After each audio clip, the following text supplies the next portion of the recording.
Well, time to continue this. So, where we last left off, I was Looks complaining like my skills have increased. about What's up? Mort not having his items. Now, off screen, I was able to get his items, and the reason for that is they were right there. He dropped them Okay. where he was kidnapped, so you see there.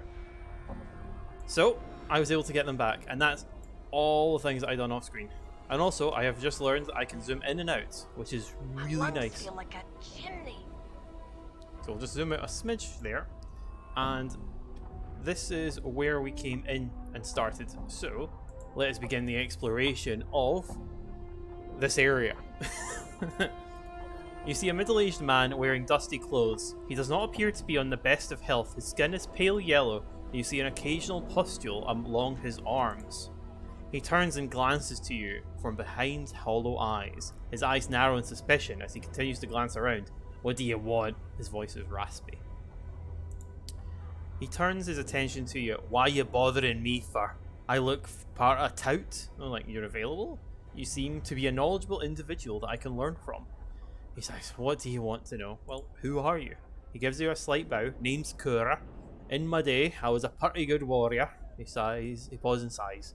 Well, them days is over, but I still know a trick or two. Well, can you teach me the warrior's way? Well, why not?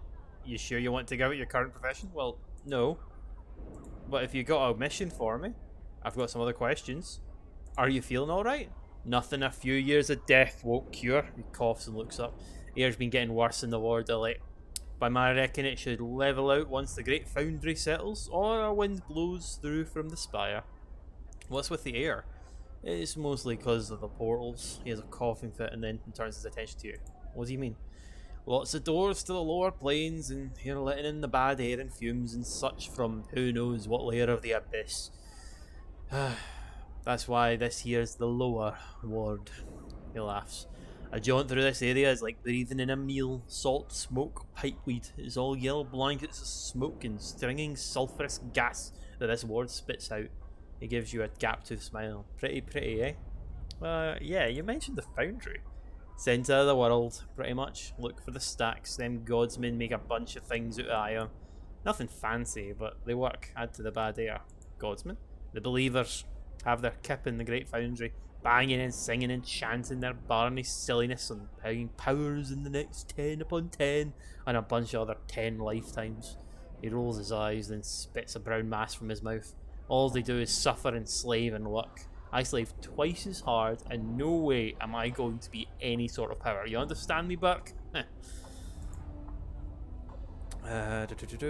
What's the other questions that I can ask you? What can you tell me about this ward? Yeah, he looks at you like you're crazy. You clueless? Craftsmen, shops, warehouses, all have their kip here. He squints at you, his eyes somewhat bleary. You looking for something in particular? What's there to do? He studies you for a moment, then looks at you knowingly. You looking to get your iron tempered, maybe? He laughs, which breaks into coughing.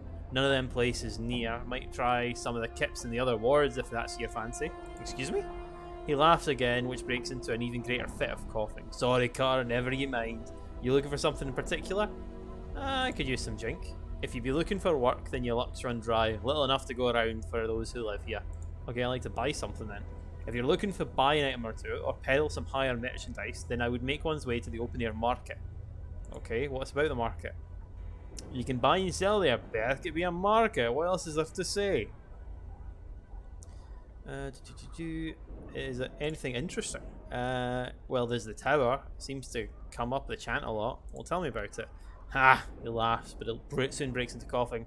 One of the more damnable mysteries of this ward. Here, tell it simply dumped itself in sigil one day many years ago.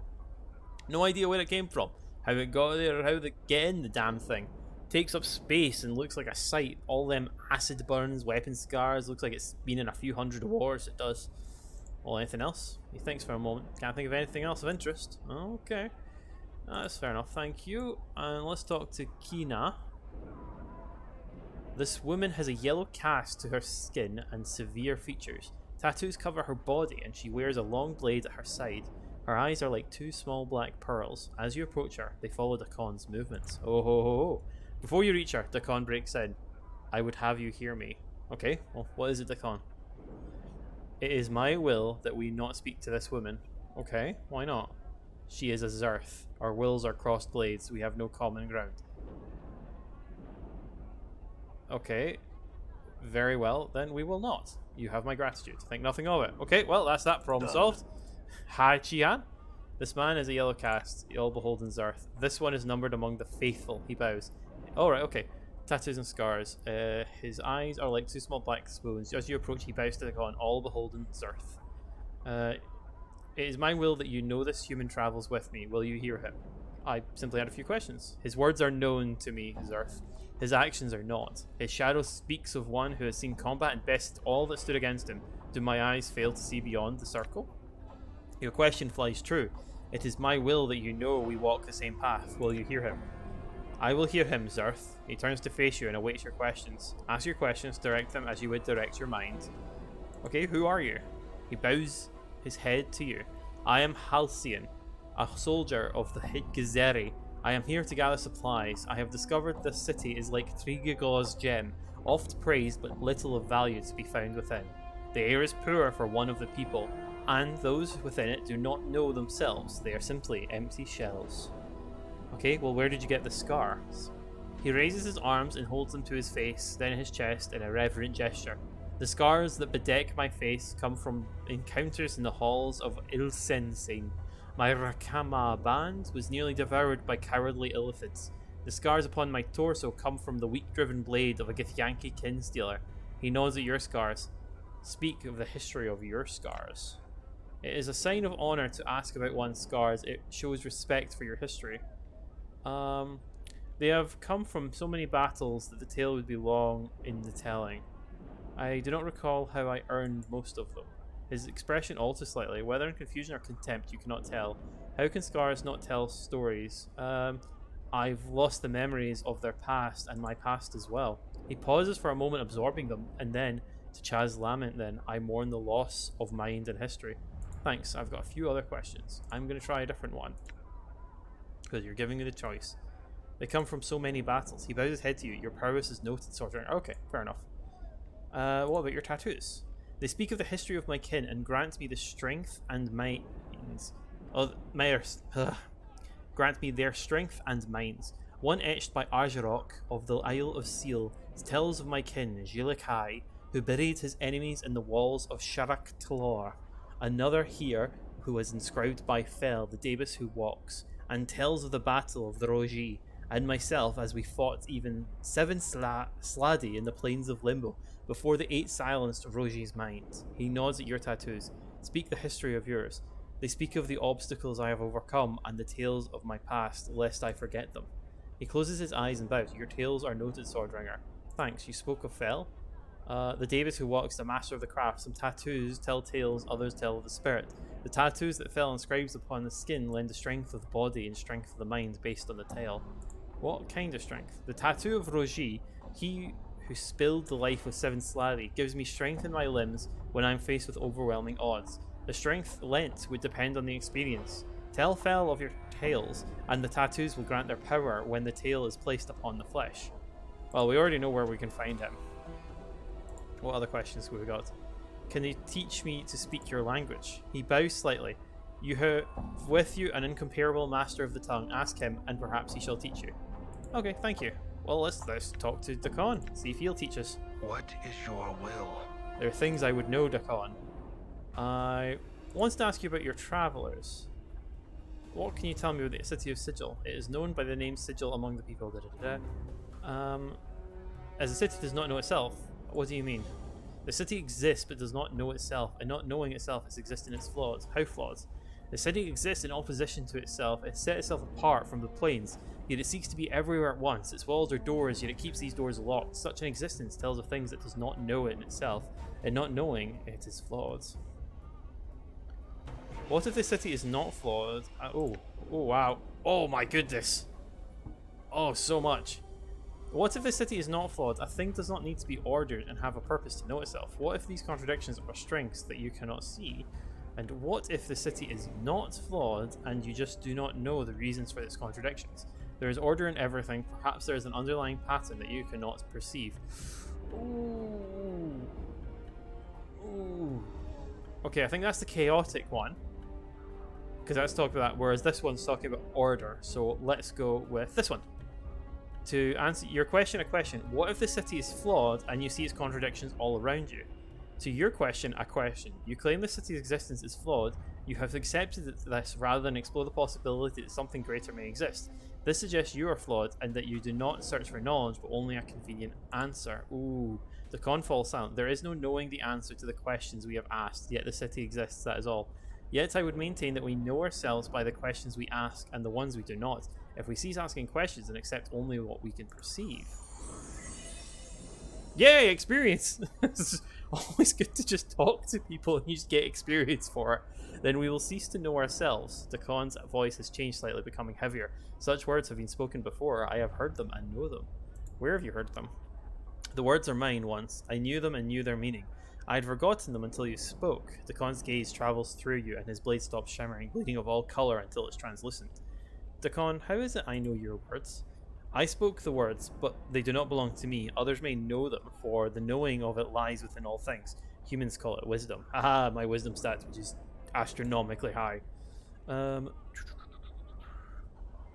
I talk to you about your teachings? I have read the Circle of Thermon. No, I've already know everything. Other things, I already know everything about that. Your travels, I already know about that. Gasseri. We already have. Yeah, we've already done all of these. That's fair. Let's talk to Anna. What is it you want then? Oh my goodness. So much stuff here. Let's have a look. What is it you want? So let's see. Have a question about how you found my body. Anna, didn't I meet you in the hive before I found Farad? She nods a little warily. Aye, you did. I haven't forgot you. When I asked about Farad, you told me he was south and west of the mortuary when he wasn't. Aye, I did. And you'd have done the same if some scarred wreck came to you and asked where you find your dad. She shrugs. You found him anyway, so I don't want to hear you crying on about it. I don't. What were you doing by the mortuary? It's my territory. I was looking for dead as I was. She looks you up and down and smirks. Found a walking one, I did. I see, okay. Anna, did you find anything in my body before you brought it to the mortuary? Anna looks at you warily and her tail stops flicking for a moment, then resumes slower than before. I mayhap I found something, but if I found something, it's mine by right, it is. The other bits are in Farad's keeping. Anna, I don't have time for games. What did you find in my corpse? Well, you had some fist irons, you did, and a little bit of jink, but I left that for the dusty so they think I was a wee bit honest. You had an ugly ring that I kept. She dips her fingers into her arm bracers and pulls forth a small ring with a stone mounted on it, worth thrice more than the jink on the irons it was. She studies the rings and squints. Too bad it's too ugly to wear. I'd like the ring back, please. She studies the ring with a frown, glances at you, then back at the ring. With a sneer, she flicks the ring to you. Didn't want the ugly thing anyway. Fine. Now, when you mentioned something of the stuff from my body had gone into Farad's keeping, what did you mean? Aye, Farad takes a bit of every corpse he finds he does. It's his right. Off of every corpse. That's a lot of corpses. Oh, aye. To hear tell old Status Crutch he has got a stash pit somewhere close to him. It's the only reason I can see why he set up Kip in that filthy drafty hall. Nothing but stinking shadows. Really? And that's where he puts the tribute he gets? Aye. Now, what are you on about? You planning to bob him? No, I've no reason to do a thing. Farad has done me no harm. Well, as far as we know, he's done no harm. Well, good. I'm warning you against such a thing, I am. Farad can be daft sometimes, but he's mean as all fiends spit when he gets worked up. And he loves his keepsakes, he does. But where would he keep it all? If he's been at the village for as long as he says, he would have amassed quite a collection. Well, Anna is silent for a moment. I know he's never left his hall to get his tribute when he needed it. He wouldn't want to walk far with that lame leg of his, though. Aye, that's true. But only if you don't want him careful. He isn't lame, though. He puts on a fair show about being weak in the leg, so that crutch of his could be a portal key. Oh dear. Oh dear. Oh dear, oh dear, oh dear. I need to check to see if I've sold the staff. I don't think I have, but I need to check this. Anna frowns in thought for a moment and then slowly nods her head. Aye, there's a thought, she shrugs. I wouldn't know how you'd use it though. Maybe you just need to have it. Maybe we'll find out. Anna, do you know how Farad died? I dinna. No one with half a mind would. Farad's got a long shadow he does. You cross him and you end up getting the stick. Well, you don't have to accompany me, Anna. If you need to stay with the buried village, Nay, Anna interrupts you. I don't need to be in the village, and I was wondering what I'd do if Farad got penned in the dead book I was. Oh well, he's probably mounting someone's wall in the hells, he is. But he's your father, not me real that he wasn't. Her eyes take on a hard look. He was greedy, and he was stupid, and he was selfish, and he was weak. She frowns, and now he's dead. That's all. Alright, well, let's move on then. What else can you tell me about Farad? He's my dad. Well, he's not my real dad. He found me when I was a wee girl. He's a collector to crawl into places the rest of his fat gullies couldn't squirm, so he took me under his crutch. Didn't think you looked alike. Anna's eyes narrow, and the tail begins to lash back and forth. And what do you mean by that? I meant he doesn't look much like a tiefling.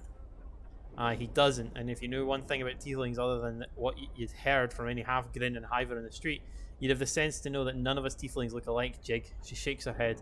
No hope for you, and that's for sure. I didn't mean that as an insult. You both look so different. I mean, Farad's, well, Farad, and you're not. Oh, no. What could have tipped you off to that? My hair, my skin, I can't think of anything else. Anna slaps herself lightly on her forehead, then sneers sarcastically. Maybe it was the tail. Oh, aye, that might have been it. You're so much sharper than I am, you are. A real gem. What in the hell is your problem? I make a simple statement. You twist it like a dagger. A dagger's a dagger, so it is. All I was saying is that you and Farad look nothing alike. The two of you don't have much in common. Anna's face flushes a deep red. Oh, is that so? And how do you see that? Okay, let's see. I mean, have you ever looked at yourself? Aside from the way you carry yourself, you're confident, sensible, and graceful. And that doesn't even take into account your obvious good looks. You have that rich, fire red hair, those sharp green eyes, and that striking profile. We're not going to lie. And I mean, look at yourself. You're at least twice the greedy... No, we're going to go with number one. Anna just stares at you. So that's all I meant when I said you and Farad look nothing alike. Anna nods, still staring at you. She doesn't even blink. You listening? Anna suddenly leans in and she bites you sharply on the neck, giving a soft hiss. Rather than pulling back, she presses closely to you and whispers into your ear. Do you fancy your chances? Her tail begins to lash slowly back and forth, but the rhythm is more hypnotic than angry. You can feel Anna's heart beating fast in her chest and the colour rising into her cheeks. You suddenly become more conscious of the fact that Anna's skin is smooth, soft. I want to tell you something and you can't poke fun at me, okay? Do you know I like the way you smell? Oh aye, it drives me barmier than a chaos minute does. She sniffs up at the side of your cheek and she gives a low, eager hiss. I see the way you look at me and I like it. You've got hungry eyes, you do, and it makes me afire. I want to bite you soft like around the neck. She teases the side of your neck with her teeth, never breaking skin, and with every whisper you can feel her breath along your ear. Her hand slides up around the back of your neck and tightens, and you can feel her nails digging into your skin. I want to drag my nails along the back of your neck and force you to kiss me. I just like to interject here and point out that I'm not going to say anything to spoil a mood, Chief. I'll just float here and watch. Don't mind me just sitting here floating and watching.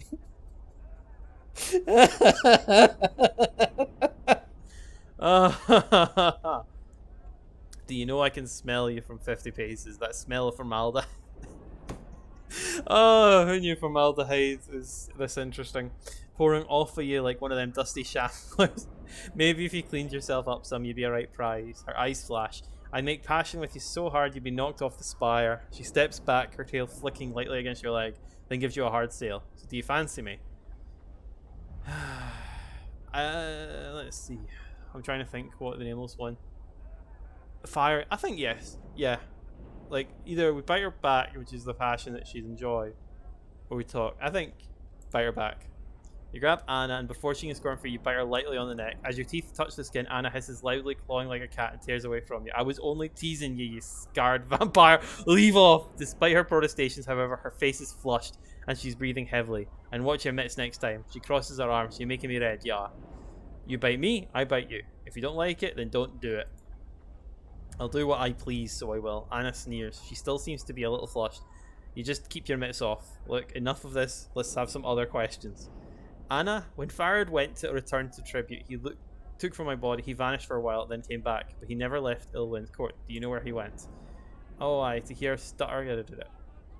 Okay, right, we've already done that. I have no cause to do anything. But where does he keep it all? He wouldn't want that. So maybe we'll find out. We've got some other questions. Okay. Anna, can you train me in thieving skills? Have you heard of a night hag called Ravel Puzzlewell? At the mention of the name, Anna spits 3 times and makes a semicircle of her heart. Are you daft? Don't be mentioning her name if you value your life. Okay, well, why? She's one of the evilest of the Grey Ladies. She is. Anna's voice drops to almost a whisper, as if be afraid of being overheard. Filthy mean, and with more power to toss around than some powers. It said she's all a brambles, though, through and through. Even her heart, it said, you can never kill her, because her body's like a tree. You lop off one limb, and there's always another still growing somewhere else across the plains. You speak as if she's alive. Of course she is. She has to be. Anna's voice drops again. How would you kill a thing such as her? That's why the lady had to maze her, so it said. Oh, okay. Nothing else. Right. All right. And let's just check. So we don't want to talk to that. Oh, Vorten. I'll happily talk to you. You see a harmonium officer. He gives you a bored look as you approach. He gives you continued a bored look. Greetings, citizen. Measure 3, Vorten at your service. I don't mean to be rude, but I am on duty and have no time for questions. He pauses. If you would information, go talk to Eddie Creeknees. He's an old friend of mine. I think he considers himself a tout, so he can give you the chant concerning just about anything. Well, where do I find him? The Smouldering Corpse Bar. That's fair. Okay. Ooh, who is this person? Sebastian and Xanthia. Well, we're going to take our time. There's so many people to talk to here. You see an older man in elegant robes. He has bright eyes and a warm smile. He gives you a slight bow as you approach. Good day, Cutter. I'm Sebastian. How may I serve you? Greetings to you, well, Cutter. He stops in mid-sentence as he notices your scars. You see his eyes travel along them and his eyebrows arch in surprise. He returns his gaze to you. I was almost about to ask what I could do for you, but then I see there's no need. I think I see why you came to see me, Cutter. What are you trying to tell? You're trying to say you can help me with these scars? He smiles at you and shrugs his shoulders. Perhaps, Cutter, perhaps. He leans forward and begins to examine your scars carefully. He runs a finger along several of them, mumbling to himself. Finally, he looks at you. Yes, Cutter, I can help you. I cannot cure you, but I can alleviate the worst of your condition. And your price? Yes, the price. He begins stroking his chin and stares at you. You get the impression that you are being weighed somehow. He seems to come to some sort of decision. I have a job that I think you could perform. Okay. I have signed a contract with a certain creature. I am no longer able to fulfill the contract. It is beyond my abilities. However, the creature will not release me from the contract. Instead, it has threatened me with death unless I fulfill the contract. Okay, you want me to fulfill this? He sighs. Yes, I cannot do it myself. My reputation demands that I fulfill the contract or face the consequences. I am at your mercy in this regard. Okay, what kind of creature? An Abishai named Grosuk, Cutter. He pauses to gauge your reaction. I know this is a difficult task, but one I think you can handle. Also, the reward I offer you is great. He gestures at your scars. Well, what were you contracted? He shakes his head. I cannot reveal that information, Cutter. I am magically bound not to. That is why people come to me. They know that if I accept a contract, I will be handled with discretion. What kind of creature is it? Okay, an interesting proposal. He looks you hopeful. Will you do it? Yeah, let's get the details. My journal. He smiles at you and gives a sigh of relief. Thank you, Cutter. The creature is an Abishai named Grosuk. You will need a magic weapon to cause it any harm, so check with some of the shops if you do not own one. A spellcaster can harm it as well. Grosuk can be found to the east beyond the siege tower. The siege tower? Yes, over beyond the market. Damn thing just opened one day, several years back. No one knows why, no one seems to be able to get inside it or out. Okay. I must go. Right, there we go. And let's talk to Xanthia. You see a pretty young woman in fine clothes. Her skin lacks the usual yellow tint of the inhabitants of this ward. She appears to be watching 3 nearby creatures with interest. Well, that must be these guys. She turns to face you with an annoyed look. Yes, what do you want? Well, who are you? My name is Xanthia. She looks you up and down. Is there something else? What are you doing? There's going to be a fight and I want to see it. She smiles wickedly. It should be interesting. A fight? Yes. See the 3 Thakola over there? She points to the 3 hulking creatures with rippling muscles. They're going to try and kill an Abishai, the stupid oafs. I've heard something called an Abishai. What exactly is it? It's a lower plains creature, a Betezo, I think. She frowns in thought. In any case, Abishai have nasty dispositions, sharp claws, and can cast spells. Very formidable. The Thakola look like they can handle themselves. Normally, I would say yes. They're very powerful warriors. She smiles slyly, and leans in to whisper you. However, I know something they don't. Well, what is that? Abishai can only be hurt by magic. The Thakola will be slaughtered, I have no doubt about it. She straightens up and watches the Thakola eagerly. How do you know they can only be hurt by magic? She gives you an annoyed look. My husband is very high up in the Harmonium. The Harmonium guards are trained to deal with creatures such as Abishai.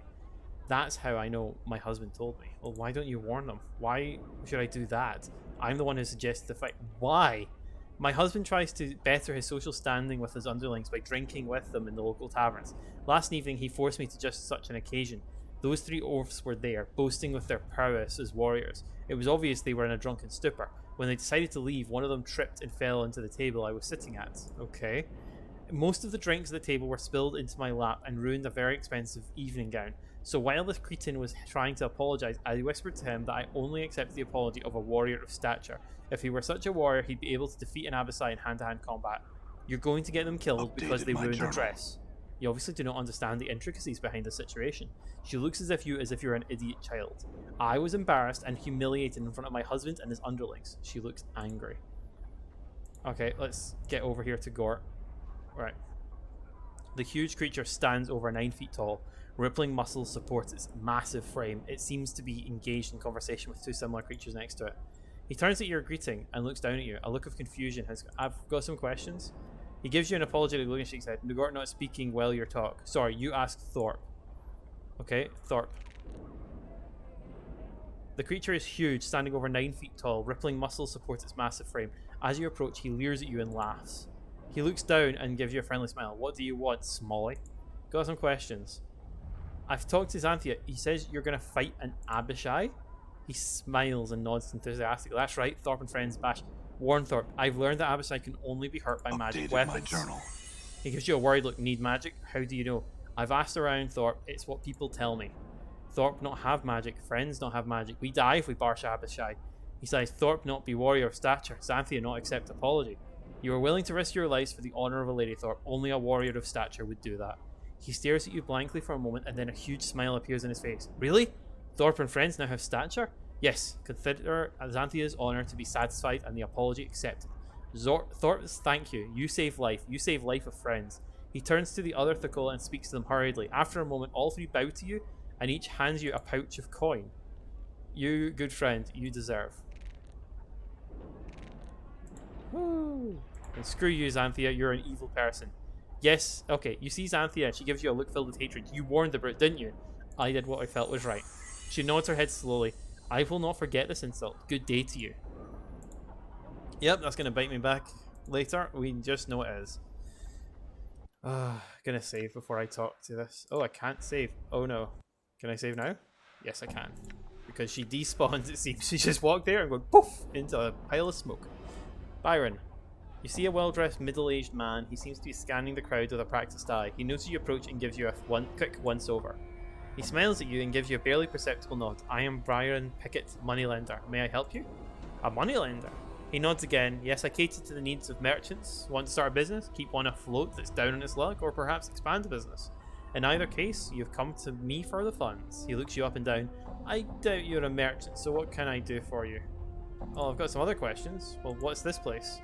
If you mean this ward in general, it's called the Lower Ward. If you mean this particular locale, it's the Open Air Market. Okay, Open Air Market. He gestures at the building behind him, an excellent market that caters to just about every need. He pauses to think. Nothing exotic is available. These sods can't afford such items, but a good market nonetheless. I'll be going. Oh, what's going on over here? Gilspur. I want to talk to Gilspur. You see a florid, boisterous man. He's shouting and carrying on like there's a war that's about to come through. And he's got something lodged in his intestines, like, well, he's too excited about something to talk about in a normal tone of voice. Ooh, an auction. Maybe we can sell Anna here. I'd gut you if I had something to gut, Skull. It must be love. It's love, right, boss? Leave it off, you two. I need to ask some questions here. His rapid-fire delivery makes it difficult to understand him. You, sir, you there. You look like you could use something. I'm not quite sure what it is yet, but give me time, and I'll have it figured out on the spot. You need rooms? I've got rooms. You need supplies? I've got supplies. Well, what you sell? Oh. Okay. Right. The Grimoire of Pestilential Thoughts. I kind of want to get rid of that, especially for the value it is, because I don't want to read it, because it is evil. What's the Gaudy Ring? +1 to armor class. Well, I've already got that one, so let's give it to Anna, who doesn't have a ring. I'll upgrade her. What else have we got? The magic punch dagger. Oh, good. I've still got Farad's crutch. In that case, we are going to give that to Mort, because he seems to have a nice collection of crud that we've accrued. Leather purses, tomb keys, pouches, mortuary stuff. And we can sell the adder's tear. Candlestick, which is also another valuable item. And his vest. Oh, goodness. Right. Okay. Let's talk about trades. Then you've chosen the right man to talk to. I buy, I sell, I lease rooms. I can get you nearly anything. What do you want? Let's barter. I do want to get rid of the Grimoire of Pestilential Thought. Well, I'll get rid of the Adder's Tears anyway. Scroll of Luck. That'd be nice, but nothing to rush about. Definitely get rid of the Adder's Tear. Anything here that I want to get rid of? No. Get rid of these gold rings. The tarnish there. Have you got anything to sell, Mort? Nothing. Okay, right. And he's got a room. Merchant. This room is a small but cozy with a bed, though anyone resting will also memorize any spells. Ooh, that's an idea. Let's have a look at my spellbook. I do need to have more spells. For 20 bucks, definitely worth it. And rent. Yes. Okay, hopefully that's just immediately restored my spells. It has. I have all the spells to cast again. Nice. Right, what can you talk about? Do you have any jobs? I certainly do, friend. I have a little errand for you to run. If you'll take it, it'll net you 50 coins. All you need to do is run this handbill down to the print shop and ask Scofflaw Pen to print up 100 copies for me. Here, take it. He shoves a crumpled note. Updated my journal. That's should be simple. Scofflaw. Do we already know where that is? No. All right. Oh, hold up. What's in here? Is this the marketplace? Oh, yes. Yes, it is. I'm gone. Drixel. Hello, mate. Good day, citizen. How may I help you? Got some questions. Certainly, citizen. Who are you? He gives you a slight bow. I am a harmonium guard, Drixel. Citizen, I keep the peace here. He snaps to attention. Ah, right, blah, da da da da da da da. Bit of harmonium. I don't really want to know anything about the factions. I need to buy some magic items. He gestures the market. Plenty of merchants here. You can find them. Okay, well, there's Alec. Any other names I spot? No. Right, okay. Right. Alec, what can you do for me for? Okay, you see an older man with long white hair and weathered yellow skin. He stands tall despite his obvious age. He smiles and gives you a slight bow. Hello. And to you as well, Cutter. How may I serve? He raises his eyebrows and waits your answer. I'm interested in some spells or what you have to sell. Let's spells first. He nods and glances at the market. Forgive me, Cutter. I only sell magical items. Well, show me what you've got. Ooh, you've got some healing items. I could do with stock. Ooh, a Mega Shield. Armor class 4, only usable mages. Ooh, and a Mage's Guard. Hold up. Like, lower armor class is better. Ooh. Ooh, that would be nice. What's the Ring of the Traveller? +1 armor class, +2 to armor class. That goes on the brace. There's a bracelet. I could get rid of that one and I could upgrade. Yeah, screw it. We'll get that. And we'll buy a Displacer Ring. Oh, you do spend a lot for that. That's fair. Okay, first off as well, let's upgrade Mort. 9 hit points gained and 2 hit points there. That's nice. Nice, nice, nice, nice, nice. Right. And Displacer Ring. Let's upgrade my Twisted Ring. Mega Shield to upgrade that.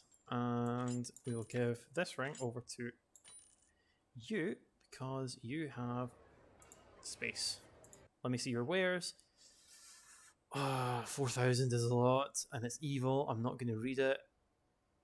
I'm going to keep it for the moment though because I have the space to keep it. Yeah, I'm going to keep it.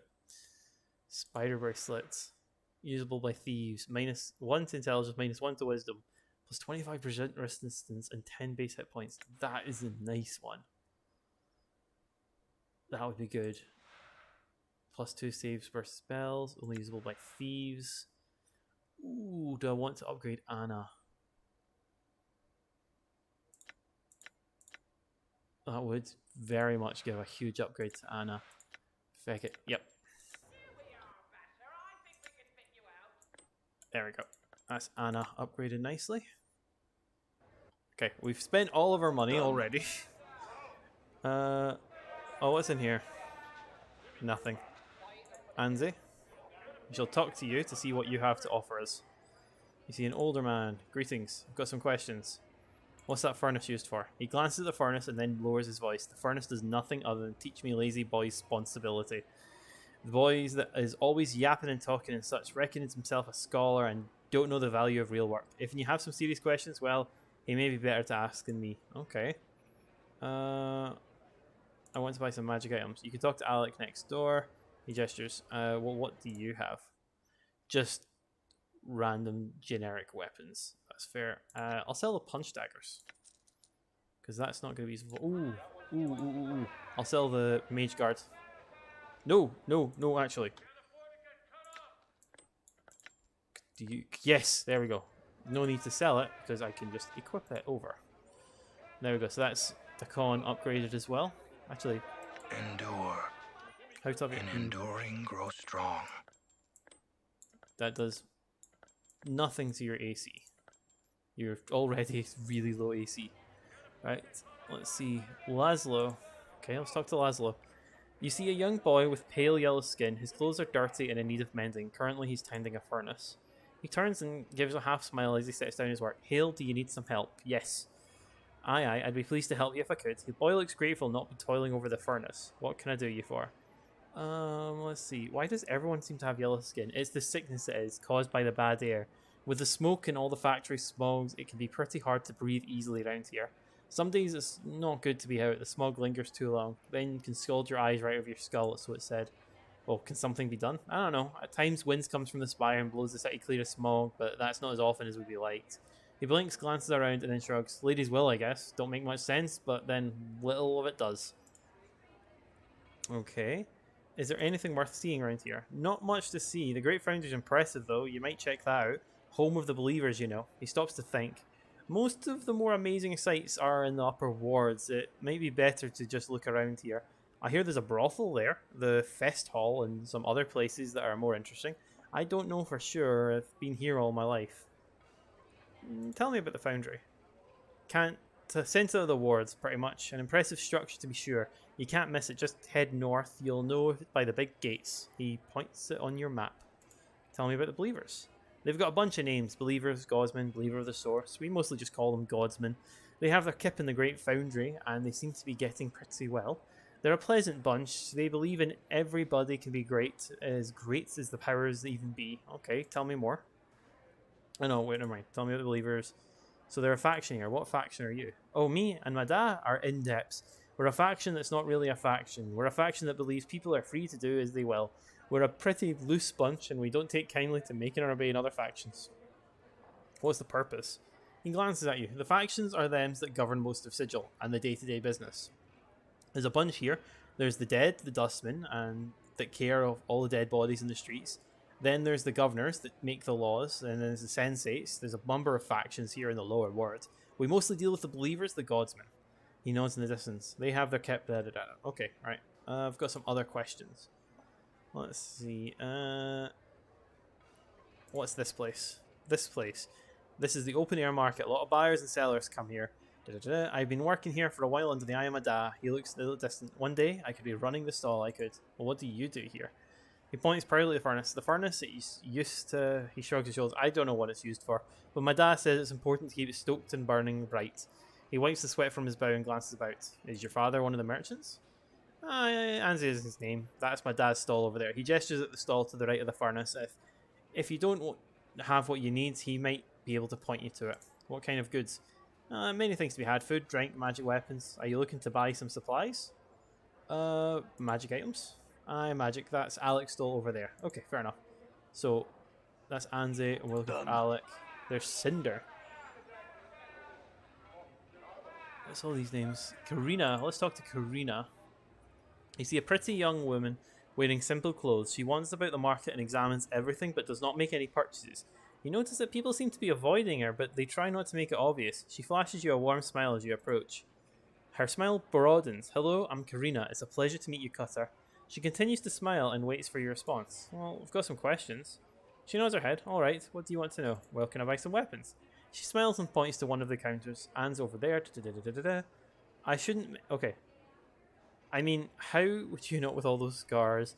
Oh, I'm sorry. I shouldn't mention those. You're not... I hope you're not sensitive about them, are you? No, I've gotten used to them. She looks relieved. Oh, good. I didn't mean to hurt your feelings or anyone else's for that matter. You just have to be careful what you say to someone, you know? I mean, people are just different and you never know what may offend a person and may not offend another. So, anyway, she pauses for a breath and then smiles at you. Can I buy some magic? She smiles and points at one of the counters. Alec over there sells magic things. Are you a mage? You don't look like one, but I guess looks can be rather deceiving. I don't know what a mage really looks like. Now, I think about it. Do you? Yes, they wear robes with funny symbols and a pointy hat. Really? That's good to know. I mean, mages scare me, so I want to know what they look like. I guess it's all the power they have, and they can really do some incredible things and all. But you don't know what they look like. Warriors and priests and, well, you know, other powerful people just look powerful with all the stuff they carry around. That says they are powerful people, but not mages. You really like to talk, don't you? She shuffles her feet and looks embarrassed. Well, I've been told that I probably talk a bit too much, and, well, people tend to avoid me. And I don't really have any friends or male friends courting me. Sometimes I get lonely. Her voice gets lower and lower until she's finally silent. She stares at the ground around her feet. I don't think you're a bad stand, Karina. I happen to like you. My journal. Aww.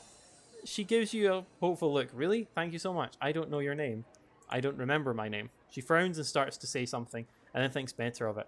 She shrugs her shoulders. What's in a name? It's just nice to have a friend. Okay, well, farewell, Karina. I'm happy that I helped get some XP by helping be friendly. Let's talk to Cinder. You see a large, blustery merchant. He looks at you intensely. He smiles at you. Greetings, I'm Cinder. I heard about you. You be the scarred, clueless fella that be going around the wards asking questions. What can I be helping you with? You look like you got a few scars yourself. He frowns and begins to laugh. Aye, that I do. A few years back, me and my kip set up the hive. Some barmy mage decided to burn the ward right out of Sigil. Almost took me with it. Sick for a month I was. A month? That's not all that long. He nods and gets a faraway look for a moment. Aye, it could have been worse. Local mage healed me, fixed the scars and all. Could have grown my hair back, but I kinda like the look. Do you think this mage could help me with my scars? He looks you over, then shrugs. I don't see why not. Your scars don't look that bad. He looks at you closely. Aye, now who's to say? You should talk to him yourself. Name's Sebastian. We already have talked to him. That's nice. I'm interested in spells. He smiles. I think I can help you. Let me show you my wares. Ooh. That's the point. Let's have a look to see if we've got any other high-level spells. Ooh, Cone of Cold would be nice. Hold Undead, Elysium's Tears. Let's see, 1 meter for each level of experience up to a maximum of 10. Hold up. The caster can choose any single target within range, then a stream of small meteors rain down and strike the target and surrounding area.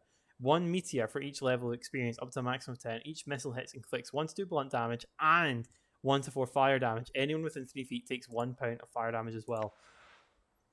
Oh, I like that. I like that. Unbearable desire, derisive laughter. Occurs in a 30-foot radius from the spot. All male living creatures within an intelligence of more than 4 in range of the spell make a saving throw. -2 to their attack, -2 to AC, and -2 to their damage. That's not that bad. Vampiric Touch.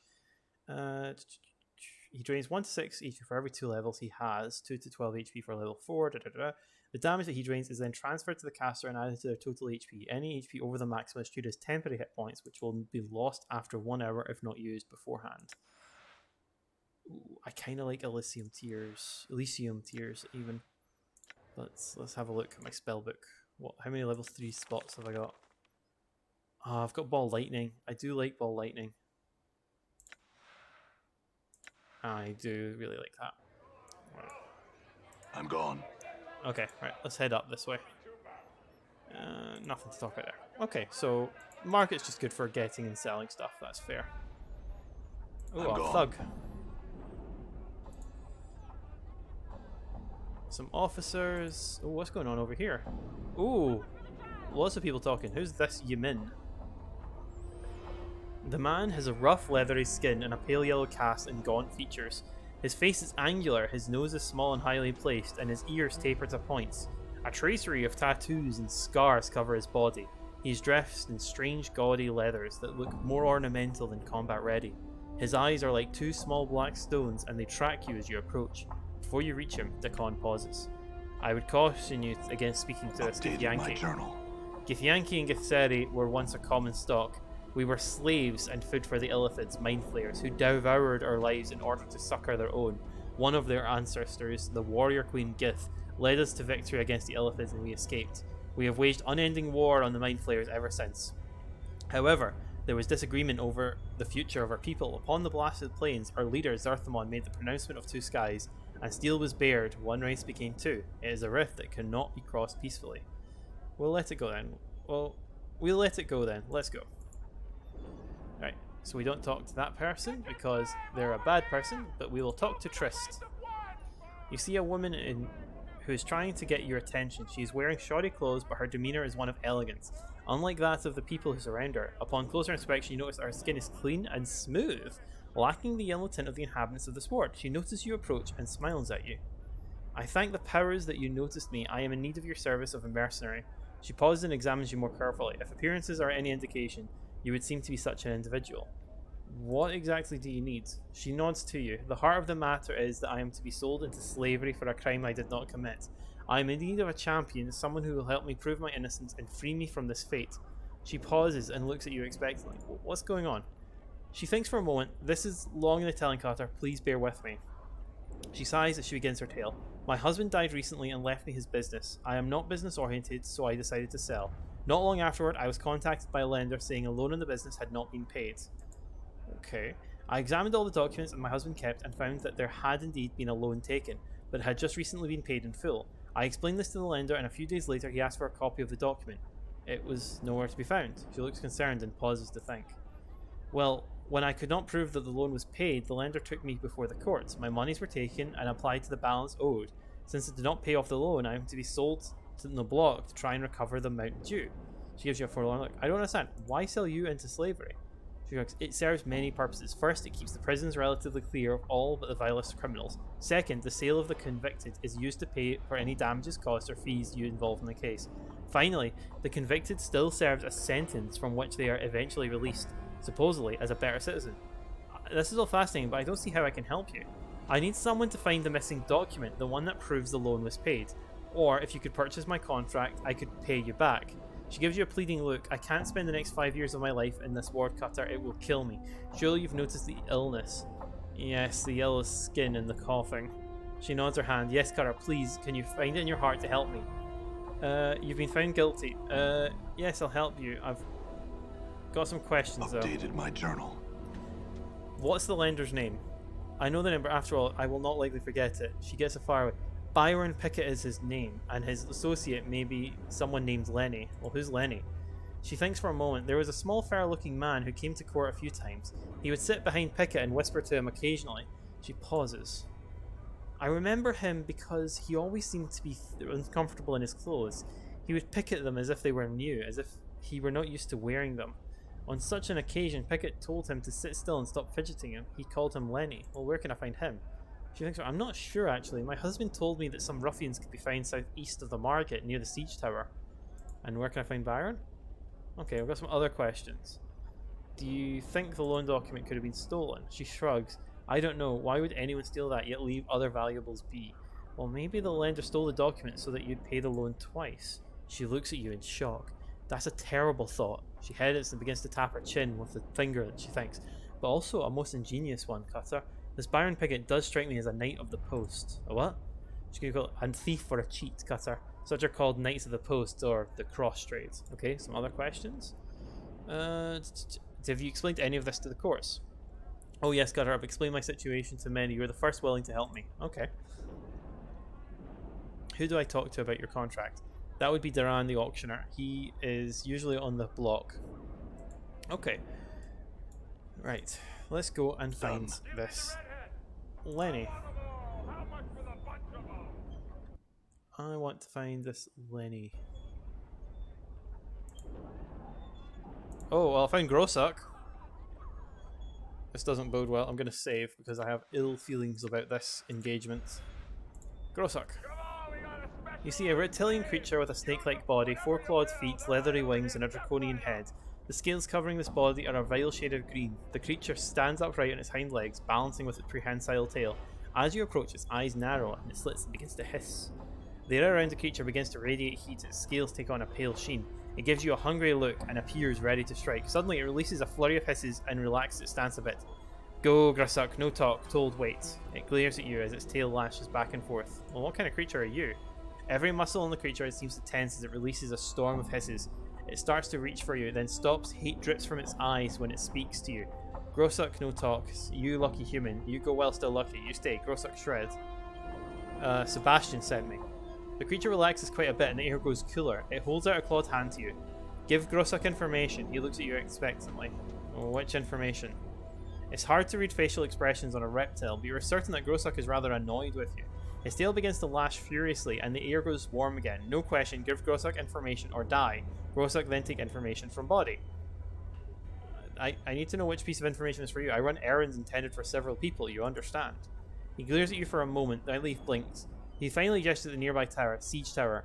How get inside? Sebastian say he divine way.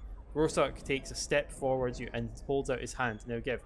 Oh, that information. Sorry, Sebastian wants to deliver that one in person. He'll be along soon. My journal.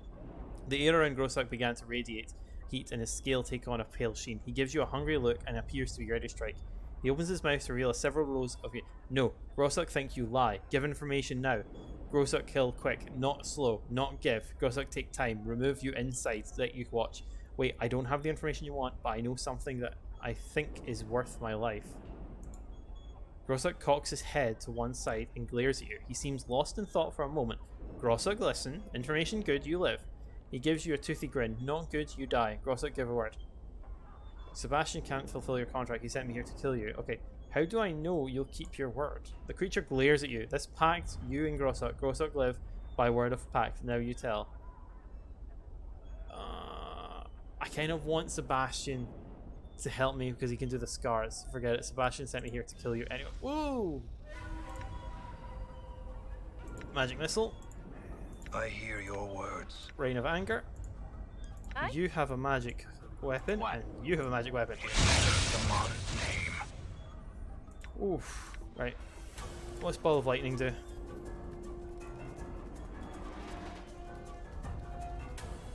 Right.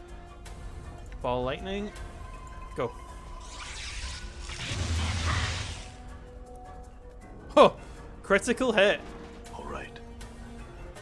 And a bronze bracelet. Oh! 8,000 experience points for that. Holy moly.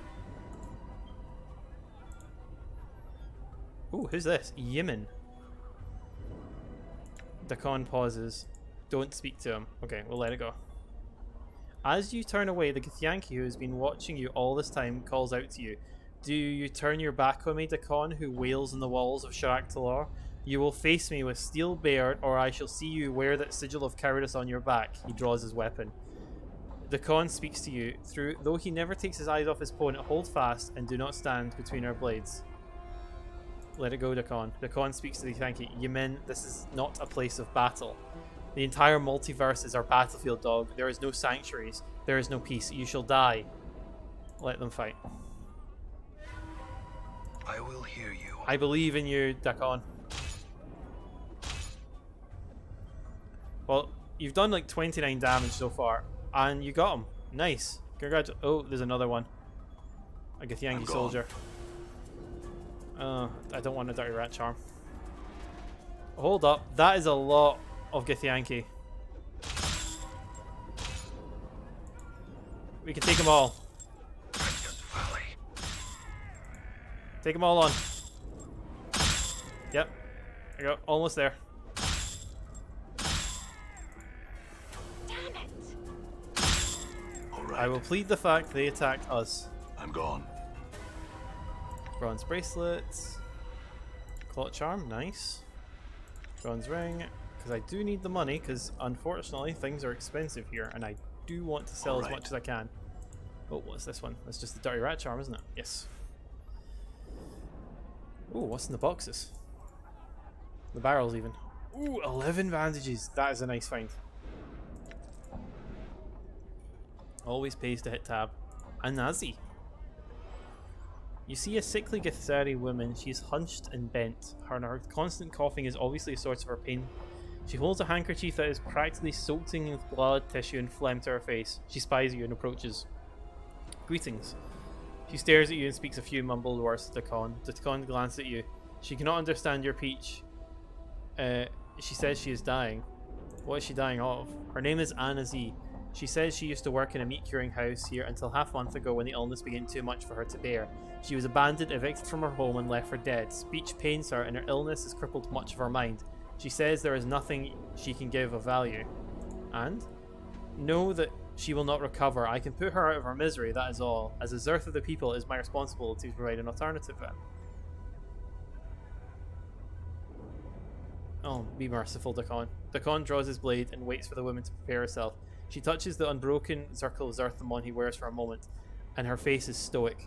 His blade is a blur, and when he has completed the stroke, she lies bleeding on the stone and said, "Well struck, Dakon." Okay, well, that's a thing. Gone. If that's what Dakon requires to do, that's what Dakon requires to do. Alright, Sebastian. Sebastian smiles. Good day, Cutter. Have you completed? Yes, and I've come for what is due. One moment, please, Cutter. Sebastian reaches into a robe and removes a small crystal ball. He gazes into it for a moment before returning his attention to you. I cannot thank you enough, Cutter. I shall live up to my part of the bargain. Are you ready? Ooh, 4,000 XP. It is done, Cutter. Oh, +2 charisma. Oh, hell yeah, that's nice. Holy crud. +2 charisma. Ooh. Ooh. It is done, Cutter. Once again, I thank you. Updated my journal. Oh, crud, that is nice. That is really nice. My charisma is exceptional. Thank you, Sebastian. Oh, wow. I am all for extra experience points. Anyway, we have to go into the print shop. Oh, holy crap, that was even nicer than I originally imagined. I thought it was just going to be like, oh, we've given you some extra HP because the scars bug you. No, here is 2 whole stat points. Oh, yes. A messenger. I've got a message for you to run. Here, take this. I will be back with your receipt. Done. This lad looks like he's in a hurry. Obviously looks at you resentfully. I've got a few questions for you. I don't know. Okay, fair enough.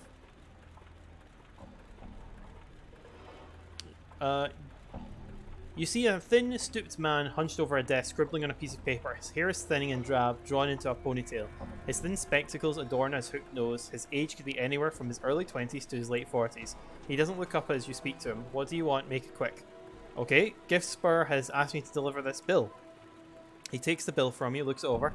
I'll have it for him later. Go tell him. He returns to his desk. Okay, anything else? Do they have to do with work? No. Okay, then you're wasting my time. Okay, fair enough.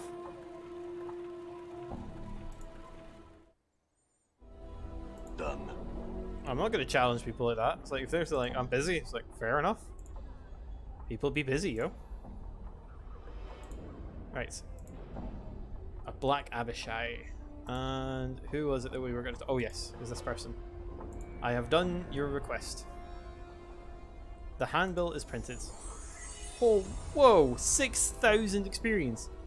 It's printed terrific. I knew you were the man for the job. Here, take this message to Keldor of Durian at the Foundry. I'm sure he'll be glad to receive it, and you'll be glad of the 100 coins you get in return. Updated my journal. Thanks. Let's go to the Foundry then.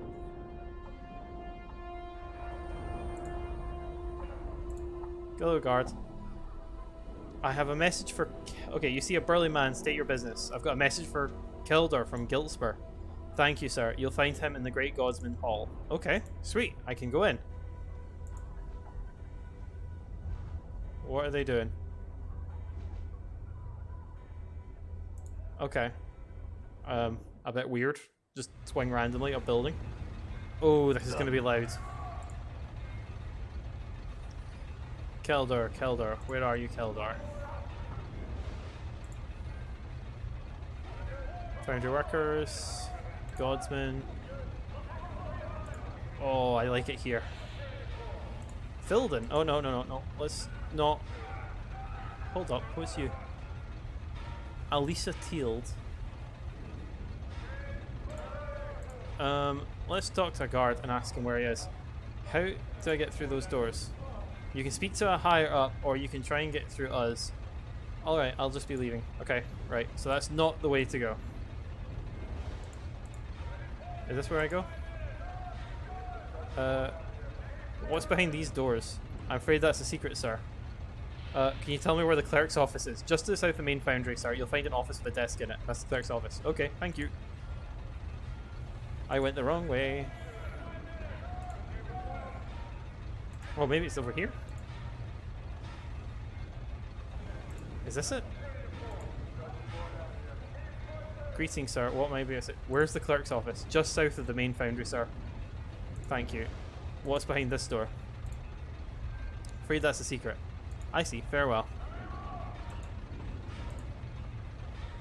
Ah, there we go. Well, that's Nadilla, and that's not who I'm looking for.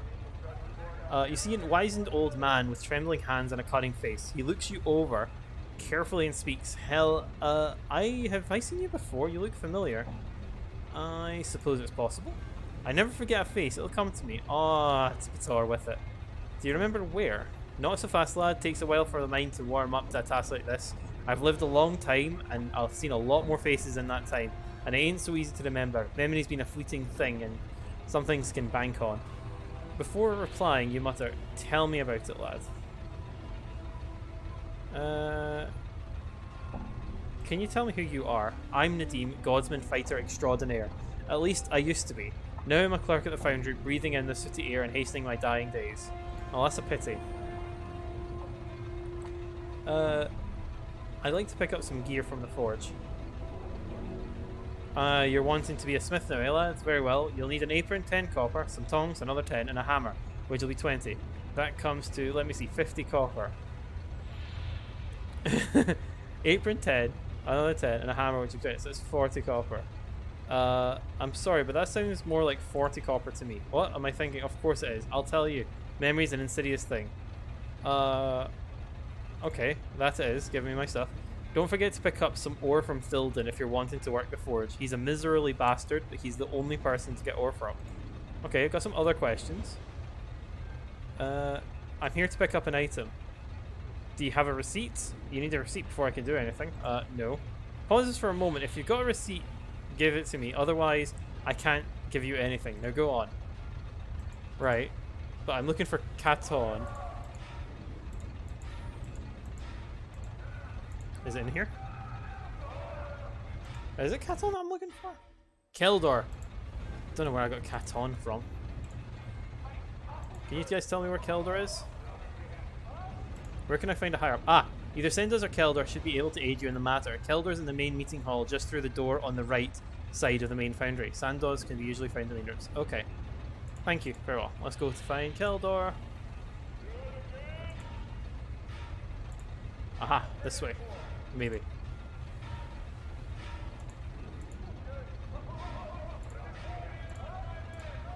Oh, my game, I think my game is bugged. Yeah, it had bugs. Right.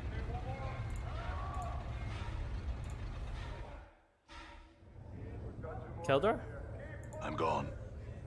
Okay, so Sarosa. You see a young woman. As you approach her, her eyes stare directly into yours. You get the uncomfortable feeling that she's not just examining your eye color. Her gaze seems to penetrate far deeper than that. Greeting, stranger. How's your day? Well enough. I'd like to answer some questions for me. Why do you call me a half man? I call you half man because I cannot see your spirit. All other mortals who pass through my life show their spirits to me as a shining spark or a smouldering ember. You show me nothing at all. I call you half man because I cannot see your spirit as I see those of others, whether this is because you have no soul, or because you have transcended. I cannot say. One way or another, you are but half a man. What the other half is, I cannot say. Okay, what about some of the questions? Who are you? Daughter of Sandos, one of the factors of the Godmen. Well, can you answer some questions? Tell me of your family. My brother Saros is a child of the Foundry, yet I fear he has never embraced the philosophy of the Believers. My father is a factor here, and his travels have led him far from the Foundry and into realms most mortals never think of dreaming or achieving. What about your brother?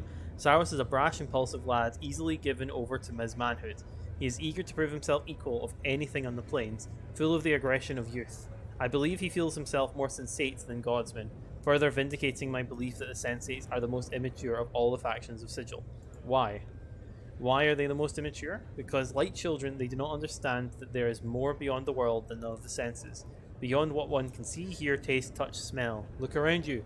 You're in the outer planes. This is the belief made solid. But that does not mean this seemingly rough matter can be comprehended by the senses. That is belief. No mere physicality can match it. Okay, what of other matters? Nothing. Farewell. Let's see. What have we got here? To the upper level. Okay, let's go to the upper level.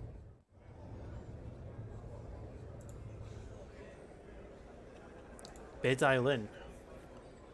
You see a severe woman with flaming red hair pulled back tight, giving you her face a stretched, nervous look. She appears deep in thought. At your approach, she glances up and says, "Can I help you with something?" "Yes." Who are you?" "My name is Bidai Lin. I'm a magical engineer. Not a mage, mind you, just a theoretician. I'm going to make sure the Godsmen don't get a chance to use that weapon or contract for other such weapons of war. Again. Okay. Fair enough. What's in this one? Actually, I think... Where are these all? Small dwelling. Ooh. I'm gone. Anything on these?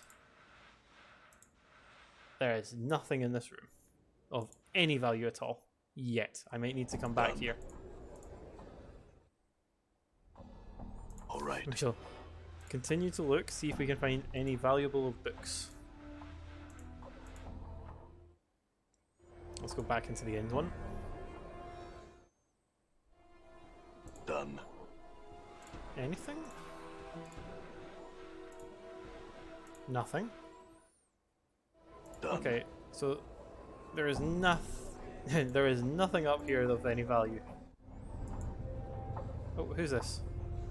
Oh, Sarosa. Aha, there's the person I'm wanting to speak to, Keldor. You see a sturdy man who looks like he is bursting with vitality. His face is tanned and lined, and his black beard is beginning to show hints of white. "Hail, stranger, and well met. What can I do for you?" "I have a message for you from Giltspur the auctioneer." "A message, eh?" He takes the note from me. "Very well, you can tell him the message delivered. Was there anything else you wanted?" I'd like to see the secret project. No. "Who are you?" My friend, I am Kelder of Durian, one of the factorums of the Godsmen. Factotums of the Godsmen, and nominally in charge of this place while our true higher-ups are gone in conclave. I've got some more questions. Nothing else. Foundry Smiths, Saros. Hello, Saros. You see a sandy-haired youth. He's on the cusp between adolescence and adult, and from his eyes, it looks like he's trying to be as adult as possible without having the slightest idea how. In other words, he seems innocent. "Hey, stranger, what can I do for you?" Tell me about yourself." "Me? I'm Saros. I grew up around here, got to run through the foundry playing with stuff. I like pretty much everyone here except for Thilden. He keeps saying I'm not raised right and that my father is a poor parent. All I know is that Thilden's the biggest sod I've ever met." That's fair enough. I can totally grasp that. But that's interesting. So this is another area to explore with all these people to talk to. Oh, it's so loud. Let's see, there's some named people here. There we go, Alisa Teald. You see a short woman with slight horns on her forehead and ears that curve sharply back from her skull. She smiles faintly of sulphur, even over the reek of the foundry fires. "Greeting, what can I do for you?" "I'm looking for the pickup office. I have an item waiting for me." "Oh no." What's going on here?" "We've taken a huge and very, very secret contract. One that is taking up practically all our resources. We maintain a smaller operation for the day-to-day items for our other orders, but right now the foundry is devoted to fulfilling our contract. Don't bother asking because I won't tell you." "You seem very firm. I won't ask." I need to use the forge." "Certainly, just make sure you have the proper items for it. Protection from the flames, tongs, hammer, and of course your iron ore." Okay. "Who are you?" "I am Elisa Teal, supervisor for this area. This area is being the main foundry and area for the Great Foundry, where much of our current public works take place. The foundry is larger than this, of course, but we have a large contract we're working on, and we've been sworn to secrecy, so most of the work is off limits. I apologize." I understand. Anything else?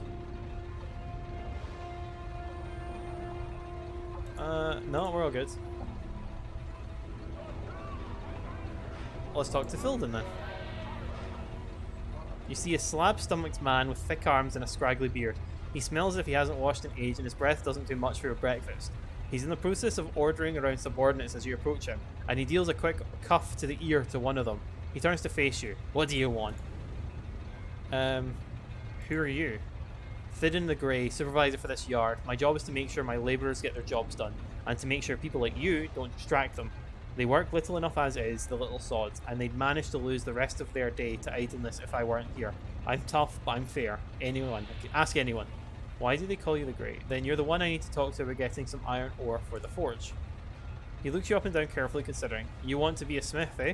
Can't say a fire do much to skin like that. Take it then, and don't get in the way with my workers.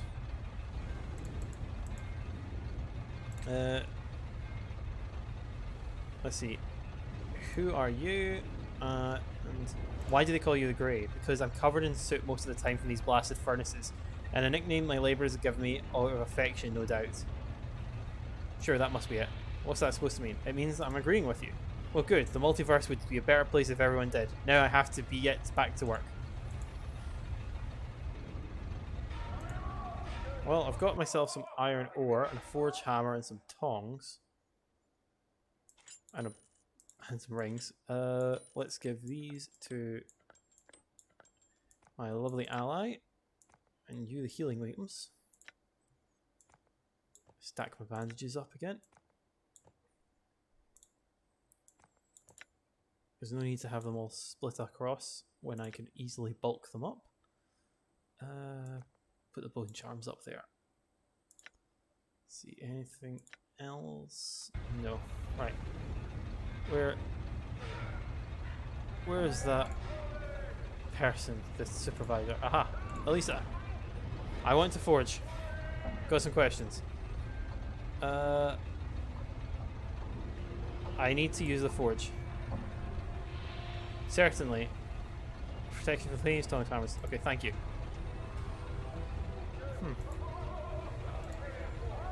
Let's use the forge. The fire is throwing off an incredible amount of heat, but thanks to your protection, you're able to withstand it without any damage. Would you like to continue working? Yes. What would you like to do first?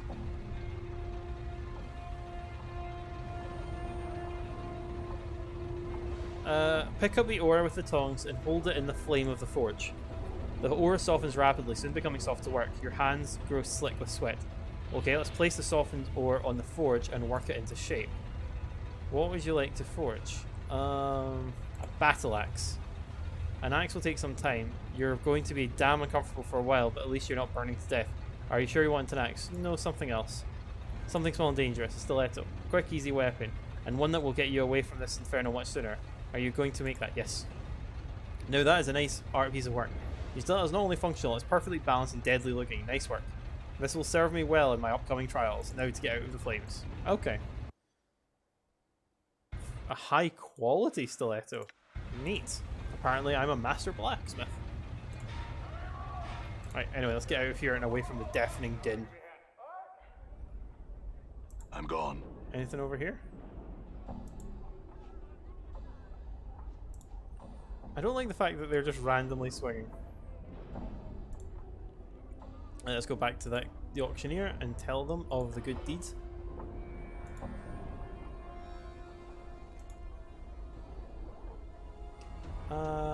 The message is delivered. That was certainly speedy, wasn't it? My thanks, friends. One more task for you. It's for the perfectly sum of 200 coins. Just take this handbill down to Barkis, the smouldering corpse, and ask him to post it somewhere. He's an old friend, so he'll be glad to see it. Okay. Updated my journal. For 6,000 XP? Hell to the yes that I will do that. Also, what's all this? It's a were-rat skull and a were-rat skull. Okay, well, let's go and see smouldering corpse. Ally of dangerous, so we want this one. I'm gone.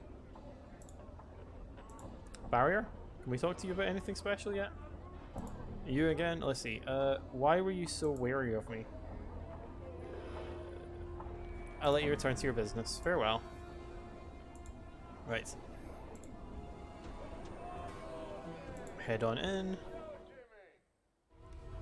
All right. Right.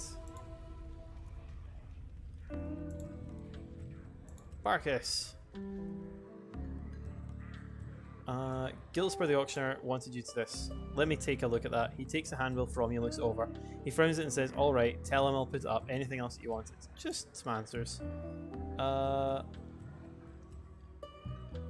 we're good. We're good. We've already done all of this. We're not going to interact with crazy people over there. We've interacted with O. No one over there. That's fine. I'm gone. Actually, I'm going to go talk to Fell to see if he's got any new tattoos for me. Actually, that's the point. Do I have money? Don't really have the money for it. Nah, there's no point. Let's go back. I do like the fast travel. That makes life a lot easier. More drunks. There's a tout. And more harlots. Let's go back to the lower word. Well, I came in on the wrong side, but okay. Ooh, there's Lenny. You see Lenny, he gives you a mock smile as you approach. Well, hello again, Burke. What do I owe this pleasure? What if I told you Baron Pickett sent me? He stops smiling and examines you for a while. His eyes linger on your scars and he swallows slightly. After a moment, he frown settles on his face and he appears nervous. Pickett sent you? Never mind, it's not important. Okay, so we need to talk to Baron Pickett first. But well, first, we're going to talk to Gitspur. The bill has been posted. Then I have no more jobs for you, my friend. You have my thanks. Updated my journal. I'm happy with that. Loads more experience points. Let's talk to Baron Pickett. I want to talk about Trist. Trist. He frowns and looks away. After a moment, he looks at you and raises eyebrows. What about her? I'm trying to find a missing document. He sighs and shakes his head. There is no missing document. That was a ruse instigated by Trist to cast doubt on her debts. This matter has been thoroughly investigated by the Mercy Killers, and they found no evidence of such a document. Yes, a faction of fanatics dedicated to uncovering the truth in criminal cases and handing out justice. They are often used as investigators by the courts of sigil. They are quite thorough, and they found nothing. They could have missed something. That is a possibility, but not very likely. You obviously are not familiar with the Mercy Killers or their methods for you to have such a statement. If they could not find the document, then it does not exist. He looks at you. Someone could have stolen the document and then destroyed it. That way, the loan would be paid twice.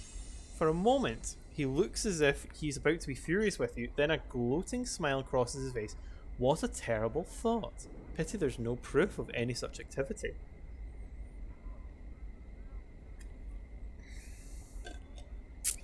Yes, a pity. So tell me, why have Triss sold into slavery? Couldn't she pay you their money in the form of a loan? Yes, she could, and I did make that offer to her. He looks at you sternly. However, she turned me down. I don't allow second chances. No one turns me down without suffering consequences. No one. No, I have nothing else to offer you. You won't talk to me at all? I won't talk about Trist. I'm trying to find a missing document for her. Well, they could have missed something. Well, if there's any proof, I look to find it. He laughs at you. Well, good luck there. If the Mercy Killers couldn't help Trist, I don't think you have a chance in the Nine Hells of doing so. Now, Pike it sod. He turns away from you. Well, screw that. I'm going to go talk to Lenny. And I'll even lie just to help out. Let's see. I'm lawful good, and I want to maintain that, but I also want to help. I've got some questions. What if I told you Byron sent me? He said you can answer some questions. What questions? I want to ask you about the papers you stole from Trist. He swallows hard and stares at you. You notice the muscles tense and it looks like he's ready to run. He puts one hand on his hip in a nonchalant manner, but you can tell there's a wound tight as a spring. I don't know what you're talking about, Burke. You best be off. Give me the papers you stole from Trist. Okay, smile wickedly. You know what I'm talking about, Lenny. Byron had you steal some papers from Trist. I'm here to collect them. He swallows hard and the corner of one eye starts to twitch. He glances at the scars that cover your body and then tries to meet your gaze, but cannot. Collect them? I destroyed the papers after I nicked them, just like Byron told me. He finally meets your gaze. Really? Then why are you so nervous, Lenny? Let me guess. Byron thinks you destroyed the papers, but maybe you didn't. Maybe you kept them. A little blackmail material, perhaps. He stares at you for a moment, then suddenly turns to run. Grab him before he gets away. Just as he starts to run, you leap forward to grab him. He deftly steps out of your reach and begins to sidestep you. Seeing your quarry about to escape, you make another, more desperate lunge at him. You fail to grab him, but you do manage to bump into him, knocking him off balance. Your efforts foil his escape. Alright, I didn't destroy them. I'll give them to you. Just let me go. Hand them over. I don't have them with me. You frown at him and see fear grow in his face. I swear I don't have them. I put them in storage. He continues to glare at it. Well, let's go out and get them. He shakes his head where we can't. They're in the warehouse and they're not open for business right now. Rumor has it there's some sort of management change going on, but I don't know if that's true. In any case, I can't get the papers. He looks at you sheepishly. I'll look into this and get the papers myself then. He shrugs. Fine. I guess that snake picket wins again. He looks at you defiantly. Let's just go get the papers, Lenny. Go to the warehouse and tell the clerk I'm here for a load and he'll give you the papers. Later, Burke. He suddenly bolts and runs away. Updated my journal. Okay, fair enough. Listen, here. Ooh, more coins and a bandage. I do like bandages. Right, let's see, where's the warehouse? There we go, there's the warehouse, all the way up here. I'm enjoying all of these quests. It's fantastic experience points, especially for the nameless one. I am a fair distance away from leveling up, but my party will definitely reap the benefits.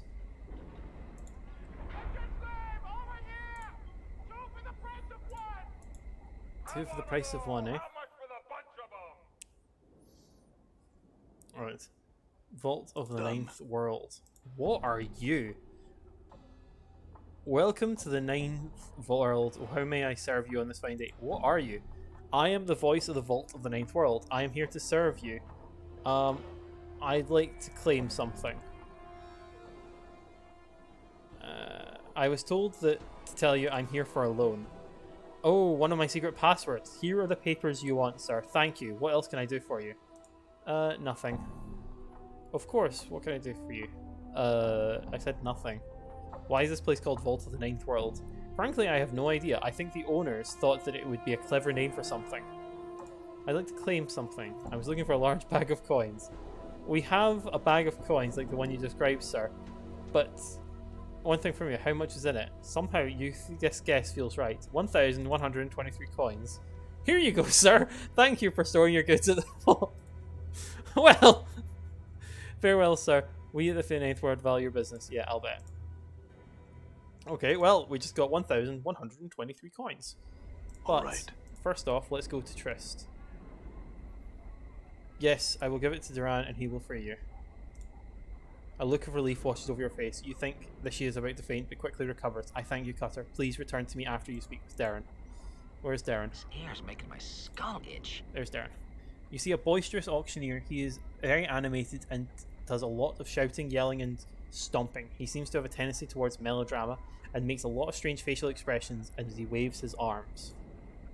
He glances at you and motions to the crowd as he's talking that he's taking a break. Well, 1,000 greetings do I bestow on you, sir.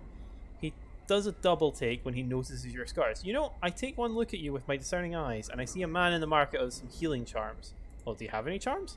He gives you a shocked look and gestures grandly at himself. Do I, Darren, have any charms? He pauses for a sec. No, sir, I do not. However, don't let that fact discourage you. I have plenty of other items for sale.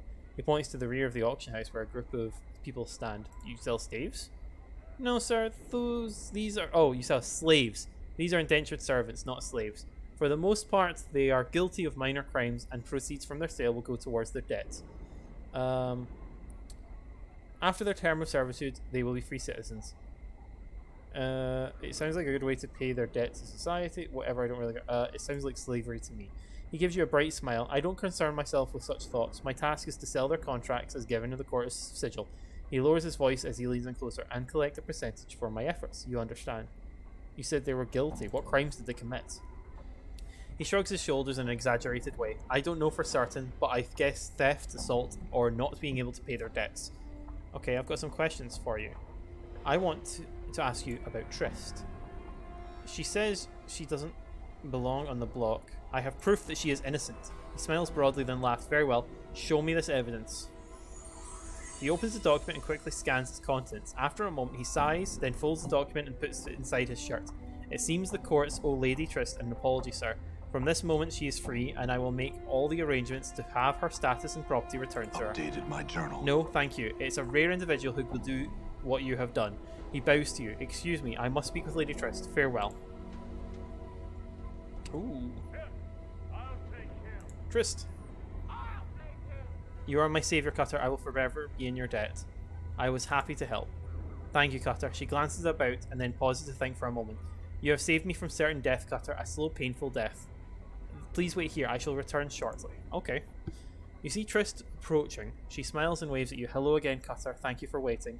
She looks about for a moment, then removes a purse from the folds of her dress. With the document you have provided, the courts will restore my status and finances.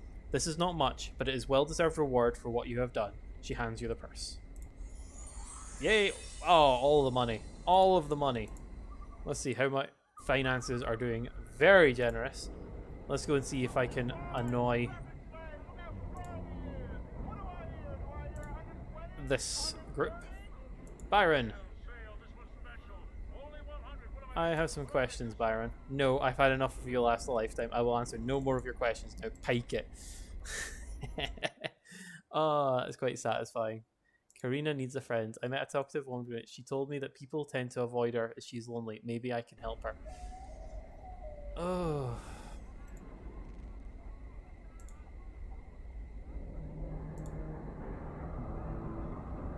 That's interesting. Let's see.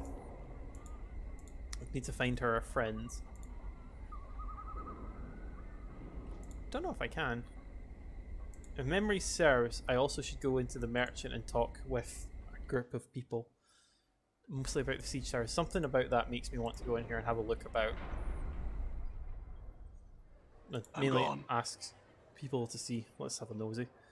So there's Alec, that Laszlo, Karina. Actually, where did Karina go? Oh, she's moved over here.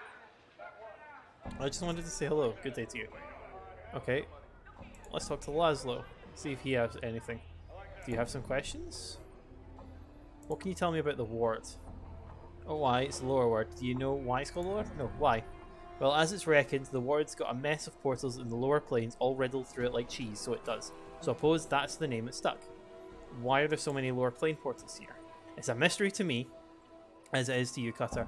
Not sure if there's a reason for the portals as much as a just circumstance. Could be the lady's will, could just be chance, I suppose. He shrugs again. Do any creatures ever come out? Aye, they do. Most of them just stopping through. He swallows nervously. You look nervous. Aye, I've seen it. He pauses well again. It was just last week or so. I saw a couple of Abishai come through the portal. They talked a good bit and then one of them went back through. The other one stayed. It's still there. What were they talking about? I don't know. To me, it was just hissing and such, but I think they was talking about the tower. The tower. Updated my journal. Aye, that's one of the strangest sights in the war. No one really knows how long that scarred old tower has been around. You can't get into it, you know, bolted up tighter than a chassis belt. I'd be curious to know what's in there. The Abishai was gesturing at the tower of the portal. They was looking for a key, I bet. Well, what's the key? The key to the portal that leads to the tower. Every portal is a key to open it somewhere. The key can be a gesture, an item, or even a thought. Many have tried hard to get into the tower. No matter how hard you try, you fail. Maybe the secret to getting into it is not want to get in. Updated my journal. I don't know, Cutter. Maybe. Tell me where this Updated portal my is. journal. He stops to think for a moment. There's a drawbridge-like contraption on the back of the tower, east of the market. That's where it is. He gets a faraway look. Oh, I must be going. Okay, so there was something about it. Like I was looking at the tower. I'm like, something about the tower makes me want to go into the market. As a memory from like the playthrough I done a long time ago. Let's have a look. Let's go around and see.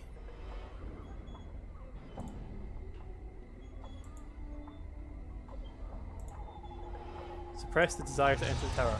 Aha! Let's save.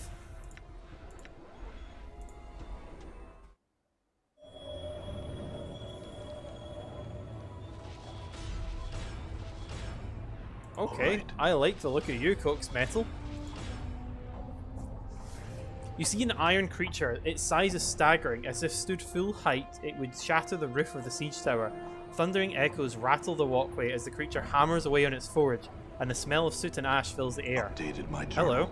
There is a screaming of metal on metal as the giant turns to face you. You suddenly realize the golem is built into the siege tower itself. Girders, pipes, and huge bracers run through its lower torso, and into the wall, and the bottom portion of its body makes up the forge itself. What are you? I am iron given purpose. What purpose? I forge the implements by which the multiverse will be unmade. You mean forging weapons? That's your purpose.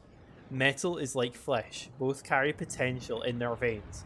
When tempered with heat and pressure, the potential surfaces. My purpose is to bring forth this potential, allow its expression. What do you make these weapons for? I forge them for the sake of entropy. They are pain-seeking expression. What does entropy need weapons for? Beyond this tower, order rallies its legions. The multiverse heals its wounds. In time, its strength may equal entropy. The multiverse is your enemy. Updated my journal. Why? The multiverse breathes, it grows, it stagnates. It forges its chains around the planes link by link. In time, even entropy may be chained. Ooh. And you're opposed to chaining entropy. When a thing seals itself against its own destruction, it merely dies a different death. So you're saying immortality is just a different kind of death. What makes death any worse than another? Except the death you seem to offer is violent and senseless without meaning. True enough, so what made you take up entropy's cause? I'm going to do this one. All things have a common ground in decay. War is necessary, death is necessary, decay is necessary. And how much of this is a bit too much? These things may be necessary within limits. These things are never necessary. To promote them and glorify the destruction you cause is wrong. Agreed, without these things there is stagnation. And these things may be necessary within limits. There are no limits. Limits are one of the links in the chain of order. Limits must be shattered. Even if death is the result, all must fall upon entropy's blade. The time nears when it will be necessary to breach the walls of creation. Order will be put to the sword, its chains will be broken, the multiverse will be unmade. I see. I have some other questions. What are you? Ah, okay. Yes. You mentioned that before. What is this place? This tower is a siege engine. It exists to breach the walls between planes. Updated How? my journal. The tower anchors itself upon a plane. A wound is torn in the multiverse. When the bridge of the tower opens, legions may pass from one plane to the other through the tower. When the plane has served entropy's purpose, the tower anchors itself again. What happened to the legions that have used the tower? Entropy has unmade them. And what happened to the planes the siege tower invaded? Entropy has unmade them. I see. And why do you make weapons? The iron of my body once existed only as minor expressions of pain. Blades, spears, axes, arrowheads, rivets, and a catapult. From these implements of war was wrought. What happened? These minor expressions of pain were melted to forge my body. My potential was allowed to surface. Now my purpose is to bring potential in other metals. You said someone melted those weapons? Who? Entropy raised me from the planar battlefields. And you said your purpose is now to forge new weapons? Metal is like flesh, both carry potential in their veins. When tempered with heat and pressure, the potential surfaces. My purpose is to bring forth this potential, allow it expression. Who are they for? I forge them for the sake of entropy. They are pain. And what does they need weapons for? Okay, no, we've already... Well, questions. Heard of a night hag named Ravel? The night hag sought to sunder the city. Her greatest works were those of unmaking. She walked the path of entropy. Excuse me. Do you know what happened to her? Updated my journal. Order set chains about her. She was cast within a cage. Do you know where this is? Her prison is unknown to me. Okay. Can you tell me what you do with the weapons? Can you do anything with my weapons? Show me what you have brought. I will study its potential and see if pain can be given expression. You have a rune blade. Plus 50% resistance to magic. Ooh. Ooh. Ooh, I like that. I like the fact that that gives me resistance to magic. Created by the legendary guild of battle mages known as the Scarlet Seers, these enchanted blades were specifically designed as a defensive countermeasure against opposing spellcasters. The tiny runes etched into the blades were powerful wards that offer the wielder increased resistance against all types of magic. Unfortunately, with its emphasis on magical defense, the weapon's awkward design makes it virtually ineffective in physical combat. I don't mind that. I'll definitely buy one of those.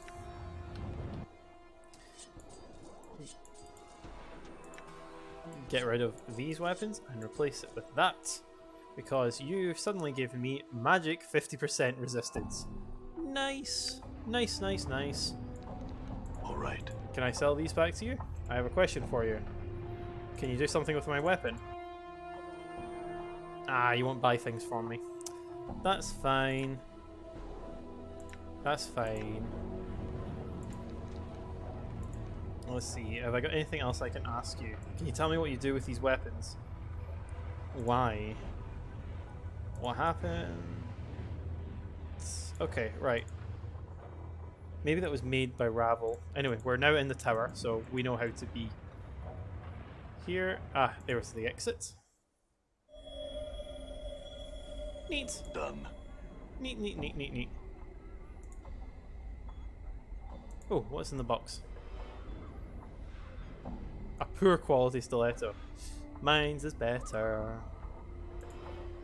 You can't determine what this odd device is. Looks like an anvil. Right. Karina wants a friend, but...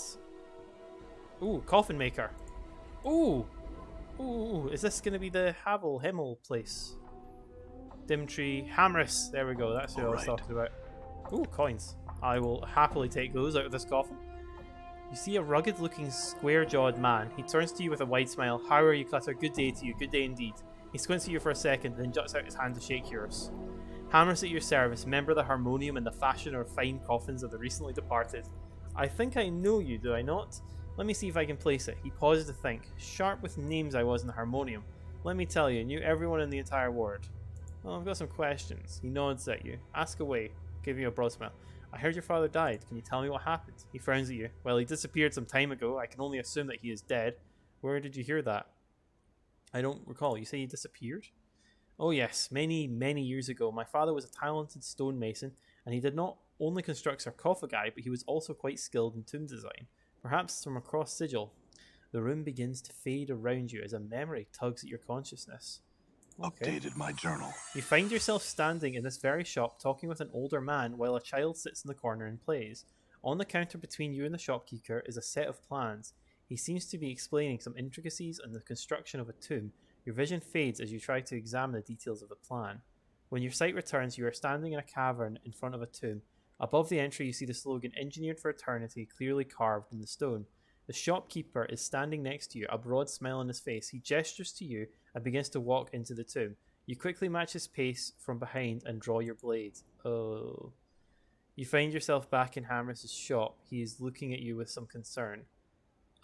What happened to your father? He simply vanished one day, leaving most of his commissions unfinished. Most embarrassing. Took a long while to get off the debt caused by his disappearance. And to an extent, I am still settling various accounts. Still, I have a certain aptitude for the work. And he sighs and gets a faraway look. Sorry, I was just thinking. My father's disappearance was the reason I joined the harmonium and left it later on. At first I had a burning desire to find out what happened to him. Later I felt a certain obligation to continue his life's work. I never found the answers I sought. It was quite a mystery as to what happened. Did your father keep any of the plans for the tombs he built? He thinks for a moment. Yeah, he did. After I came of age and inherited the business, I went through all of the records. They were quite extensive. Why do you ask? If I described the tomb to you, could you tell me if it was your father's work? I can try. My harmonium training has blessed me with a sharp memory. I should be able to recognize my father's work if it gave me enough details. Okay, well, let's describe it. He thinks for some time. There is little doubt that the tomb you describe as my father's work. The slogan you mentioned has been the family trademark for several generations. Where is the tomb located? You describe the location in detail, surprising yourself with the knowledge you have in the area. Hamris watches you with a concerned look. Odd, I don't recall anything in the family records that would even have permitted him to construct a tomb there. The Dustmen are very careful about building rights and real estate, especially beneath the streets of Sigil. Then you recognize it. He nods enthusiastically. Oh yes, sounds like the Drowned Nation catacombs to me. I've never been there myself, but I've heard of the area described many a time in my years in the Harmonium. I need to know if your father kept the plans for that tomb. Yes, the warehouse where I store my goods and business documents as well. Anyway, they're having internal problems of some sort, new management or some such nonsense. I haven't been able to replenish my stock of late, and I doubt I could retrieve any paperwork from them either. The Harmonium could never let things get so out of hand as to cause distress to its customers. His voice fades away as he thinks. Perhaps you would look into the matter for me? The warehouse? Yeah, the warehouse is having some internal problems of some sort, whatever that means. I can't get any stock from them until the matter is cleared up. The Harmonium would... I guess I don't have a choice. If I want the plans, I'll do Updated it. my journal. Excellent. If you deal with this issue satisfactorily, you may have your plans for free. He gets that lecture look on his face again. That may not seem like sufficient payment, but let me tell you about the difficulty involved in creating those plans. No thank you. I'll just get started on this right away. I have some other questions though. Who's your friend here? He glances at the customer. Dimtree? He shrugs that he hadn't considered the fellow before. Quiet. Doesn't say much. Do you, Dimtree? Dimtree doesn't respond, but simply gives the same blank expression. A few seconds later, he nods. Hammer shrugs, turns back to you. Wandered in one day a few weeks back, been a regular ever since. He hasn't bought anything, but he doesn't seem to cause trouble, so I let him stay. Seems harmless though. You see, when I was serving the harmonium, part of the work was to take people under your wing, give them a little shelter from the chaos of the streets, get them spruced up. Well, Dimtree, I know someone that would like you. You see a tall, slender man with a glassy-eyed expression. He seems engrossed in some tale of the shopkeeper is relating. Occasionally he nods his hand but makes no comments of his own. The man turns at your greeting and acknowledges your presence. You notice that he is a little pale of complexion and rather gaunt looking. He is looking at the blank stare. The shopkeeper does not seem to notice any of this and continues with his stream of useless prattle. Are you alright? The man continues to stare at you and slowly nods. You wait for any further response, but he says nothing, only stares. And you are to turn away in frustration when you think you notice a strange musty odour. Let's step closer and sniff. You lean in and smell at the man, unsure what you'll find. As you do, a musty odour fills your senses. An odour you recognise from your time in the mortuary. It is the smell of the dead flesh preserved by magic. You're a zombie, aren't you? The creature continues to stare at you blankly. Slowly, as if with great effort, he begins to reply to you. Only you speak with dead powers makes him understandable. Yes, I am Dimtree. Well, why are you here? Dimtree slowly glances at the shopkeeper and makes a feeble gesture towards him. Seeing this as a sign of interest, the shopkeeper doubles his effort in telling you the tale that he's relating. Hamris, he talks. Hamris never stops. Wanders down, annoys Master, annoys everyone. Master create Dimtree. Tells Dimtree, talk Hamris. Now Hamris stay in shop. Master happy, town happy, Dimtree sad. Is there anything I can do to help you, Dimtree? The creature pauses, then resumes his slow speech with you. You can almost detect a pleading tone in his voice. Yes, find Master, Sebastian, ask him release me, please. He turns his attention to Hamris momentarily. Please. Why don't I just put you out of your misery? Dimtree barely shakes his head at you. No, Master revive. Must ask Master Sebastian. Sure, Dimtree, I'll see what I can do Updated for my you. journal. Farewell, Dimtree. Oh, that is so sad. A zombie that's being talked into on death. Oh, I'm still working on it. Okay.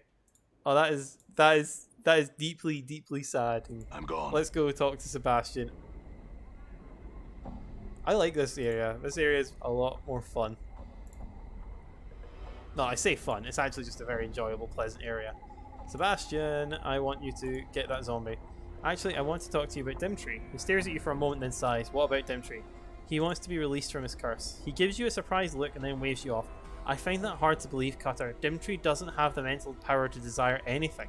He first went, did that Hamris put you up to think about it, Sebastian? Hamris doesn't know Dimtree is a zombie, let alone who created him, right? He sighs and seems to be in deep thought. Yeah, you're right. Of course, Hamris could not have sent you. I guess poor Dimtree is more aware than I intended. A pox on me for my stupidity. Will you release him? He looks at you for a moment, and conflicting emotions crossing his face. He sighs and throws his arms up in exasperation. I cannot, sorry. He gives you a pleading look. I want to, mind you, but I cannot. I fulfilled a contract by creating Dimtree, and I cannot break it. Right or wrong, I am a man of my word. My reputation demands it. Who contracted you? Maybe I can get them to agree to his release. He smiles at you. I am magically bound not to reveal such information, Cutter. That is why people come to me. Okay, well, I understand that's the way a business is conducted. Could I release him instead? That would be difficult. He turns and begins to look through a nearby box. After a moment, he removes a book which he sets down in front of you. First, you'd have to have some magical aptitude. Second, you'd have to be able to properly speak the words you find on page 23 of this book. Okay. Last, you'd have to touch Dimtree just as you feel the power of the words culminate within you. He turns his back to you and rummages through another. I couldn't allow you to read that book, however. It'd be tantamount to me breaking my word through your actions of another. He continues poking through the books, ignoring you. Updated my journal. Read the book. I really do enjoy this game. I really do. Let's go and see if I can maybe fix Dimtree. Not originally my plan. My plan was to hopefully get Katrina a new friend in the zombie, but fair enough. Yes, Dimtree, I know how to release you here. Please, friend, speak the words Sebastian taught you. You pause to gather your thoughts and then carefully speak the words Sebastian taught you. You then reach out and touch Dimtree lightly on the forehead. Rest well, Updated my Dimtree. journal. With a sigh, the zombie collapses at your feet. You think you hear a fleeting thank you, friend, as he falls to the ground. Ooh, Done. 5 coins. You're the best friend a man could ever have, Dimtree. I'm still working on it. Okay. Oh, he just killed his best friend. I'm so sorry. Done. Let's go to Sebastian. 4,000 XP and we killed the zombie. Oh well.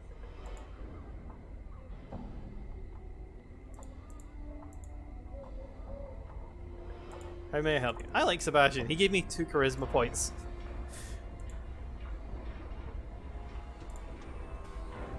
Right, let's go to this warehouse. This is the next area.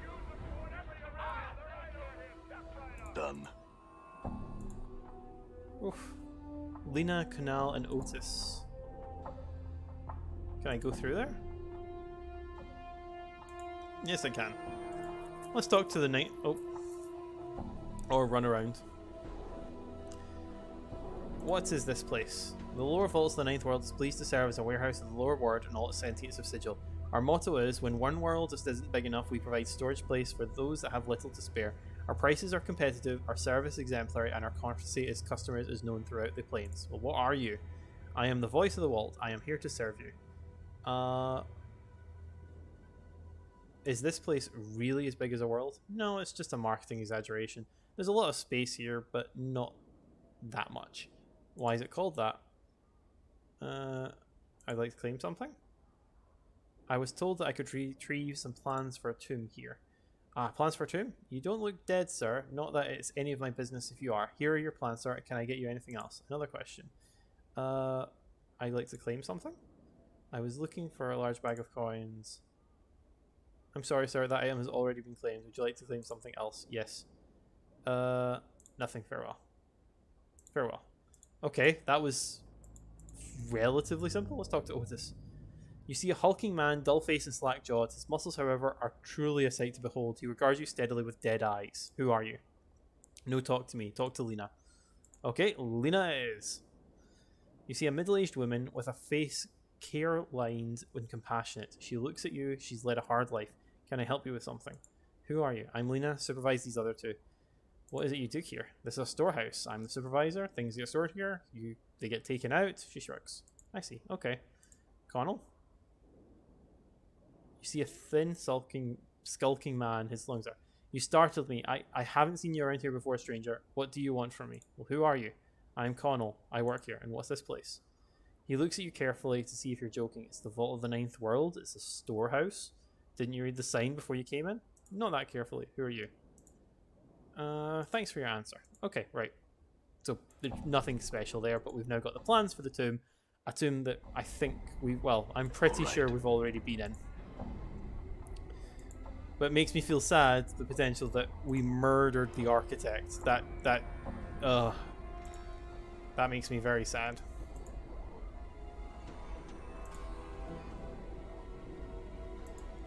It seems like a lot of death and murder has happened due to the Nameless One.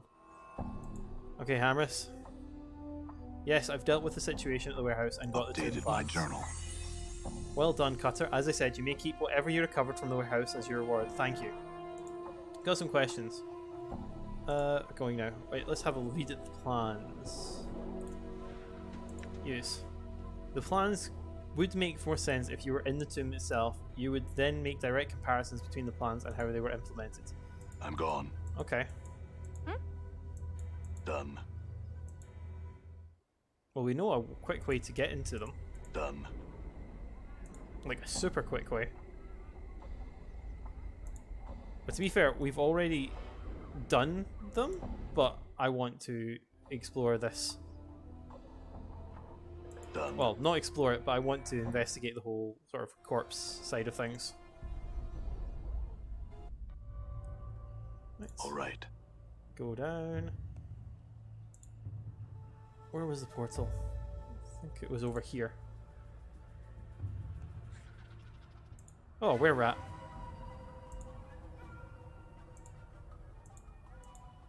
Weapon's not doing a damn thing. Oh yeah, because they're magical. Right, let's go through here.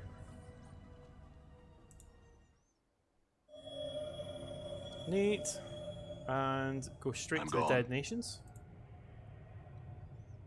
I was going to say, where's the bats? Oh no, Mort.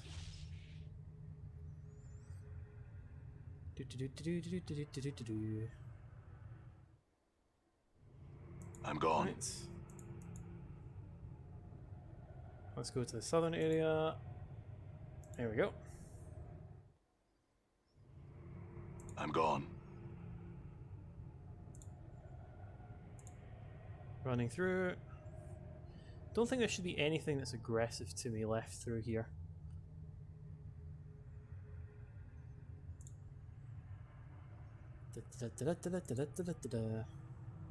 No wonder I was able to explain it to him. I've been here. Right. Okay. Let's see, what does this do? The plans reveal the tomb to be heavily trapped, but the exact locations have been omitted. However, you see an annotation along one side that indicates a specially lethal trap was installed in each room. Scrolled along the bottom of the note is written by another hand. It looks like your handwriting. The trap is set. Now I need only wait for my tormentor to step within its walls. However, it occurs to me that I need a way to get the corpse out without having to negotiate the traps myself. An enchantment perhaps, that somehow transports the corpse back to the beginning. That's it. Okay. Done. That explains that whole side of things. Oh wait. I already Okay, cool. I've looted the keys already. I was really worried there for a moment. Alright, and did I take everything? I'll take these earrings. So took everything out. And that's how we escape. I'm gone. Okay, cool. Right, so that is now singularly useless. However, now that we're here, I'm curious. Because we want to go and look at Farad, but I think I want to talk to the undead people to see something. So I wonder with the charisma, if maybe the undead people will talk, because I'm literally going to be past them anywhere. Let's see. All right. Will you guys tell me anything special? Ghoul person? I've got some questions. Who inhabits this place? Tell me of the Silent King. No, okay, that's fine. Stale Mary, with your skill that has been fantastically, wonderfully helpful. We'll zoom in a little bit more. I had some questions. Who inhabits this place? Tell me of the skeletons. Tell me of the Silent King. Yes, what can you tell me of him? Do you know of him? Okay, right, that's fair. So they're not really talking about anything new to me. Fair enough. Let's go and have a look at Farad, because I've got his stick. We can go and hopefully, we're able to find his lair, because we have his stick. We need to leave this way anyway. It's not, well, we can go that way.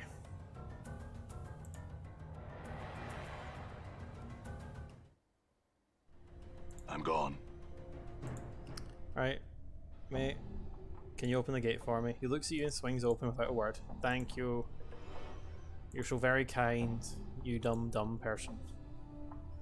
Great big dum-dum. Right, okay, let's go to Farad's lair. All right. Right. Portal. So he came from this way is my suspicion. Aha! Touch the archway with the crux. Yes! I'm gone. Farad's vault. Nice. Let's see what goodies Farad's vault has.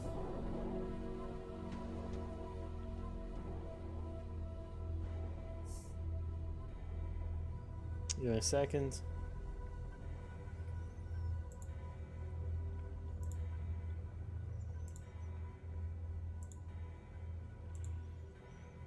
Let's see. Ooh, lots of lootables. Blood charms, blood flies. Nothing. Oh, that one has nothing. Fair enough. What's in this one? Some cheese. What's the cheese good for? This is a piece of cheese. Well, we shall give that piece of cheese to you and put that at the far end. Sellable, and a sellable, and a sellable, a sellable, more sellables. You're full in quest items, aren't you? Yes. I think I can get rid of these. I don't think I need them anymore. I will keep some of these skulls. What's this? Scroll of Chromatic Orb. Well, that'll make some money. And a Scroll of Magic Missile. Ooh, this continues. These beams look centuries old and look hard as stone. Right, what's in here? Money. And there was another one. There it is. Swarm Curse. Well, immediately learned that. More loots. Bookshelves, bookshelves. These beams look centuries old, centuries old, centuries old. I'm enjoying this. Oh, this is a nice find. I do like this. Okay, what other lootables have we got? Covered with symbols that have faded away. Was this a library? Embalming fluid, needle and thread, and some bandages. Nice, nice, and very nice. Stack those. Those. Keep the embalming fluid. Right, what other goodies have we got down here? Oh, this place is fantastic. It's just full of loot. More library. Oh, what's over here? And a segmented earring. Oh, it's enchanted. +2 armor class, +2 armor class versus piercing attacks. Ooh. Can you wear these? No. Anna can... Oh, where did I put them? Singer earring. Right. There we go. It was the wrong thing. Can you wear these? Yes, you can. Chained teeth earrings. Nice. Nice, nice, nice, nice, nice, nice, nice. Wait, more loot. A glass eye. Ooh, ooh, ooh, ooh. +1 to detect armor class for missile attacks. -1. +10% detect trap skills bonus. Thaco +1. Plop. Oh, I've just got a spare eyeball. But I don't mind -1 to crushing attacks, but extra detect traps and the Thaco +1.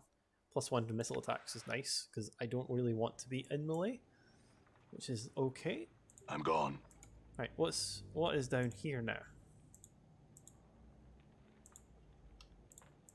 What things can we find? Because I'm enjoying exploring this area.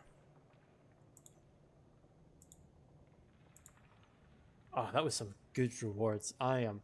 Oh. You notice an enclosed space beneath the walkway shimmering softly. Once again, fires clutch flame. Okay, what's this? Is this the way out? Done. Huh. Neat. That's neat. That is really, really neat. Cool. So that was worth coming here. I've done the Farad's thing, so that means I can get rid of Farad's crutch because I've explored that.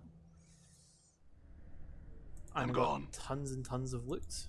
On that point, actually, let's go sell some of our stuff. Since we've got a shop that we can sell to. Hello, Miss Rotting Tooth. Let's see. Let's trade. I can get rid of these scrolls and this bronze ring.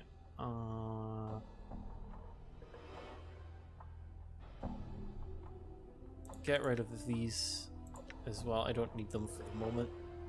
Sell them. Do I want the candlestick? Yeah, keep it. Get rid of vests. Get rid of these. The green dagger, stiletto, bone dagger, bone dagger. Sell them. Ooh, getting lots of money back. Do we have anything else? Not yet. Nothing there. Takon, do you have anything? Corpse Fly Charm. Wait a second. No. Ah, right. Get rid of those. Nice. Nice, nice, nice. Done. Trying to think what the fastest way to do this would actually be to go through the catacombs. Come to think of it. Hold up. Let's talk to you just in case you've got something to say. Ah, nothing. Alright. That was easy.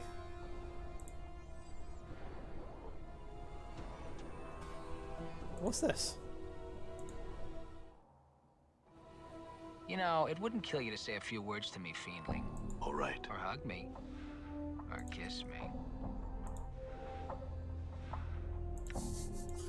Well, there we go. So that was a bit of extra dosh there just by hitting tab because, well, All right. just saw it and I was like, ooh, hold up. Let's just have a nosy in these ones. All right. Take these. You anything special? Who are you? Ain't important. Okay, bye-bye. I'm always happy to take your money. Hopefully my still lawful good. Yeah. Oh, it's still locked. Can I go through? Can you open the gate for me? Thank you. The gate's not locked right now. It's fine, because Farad, your boss, is no longer here. I'm surprised that he's still there, actually. Right. Done. Let's go through the exit.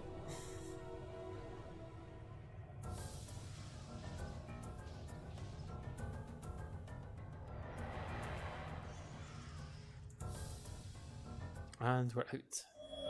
I'm gone. I'm very happy that I was able to kill that evil rat that teleported us. That was very satisfying.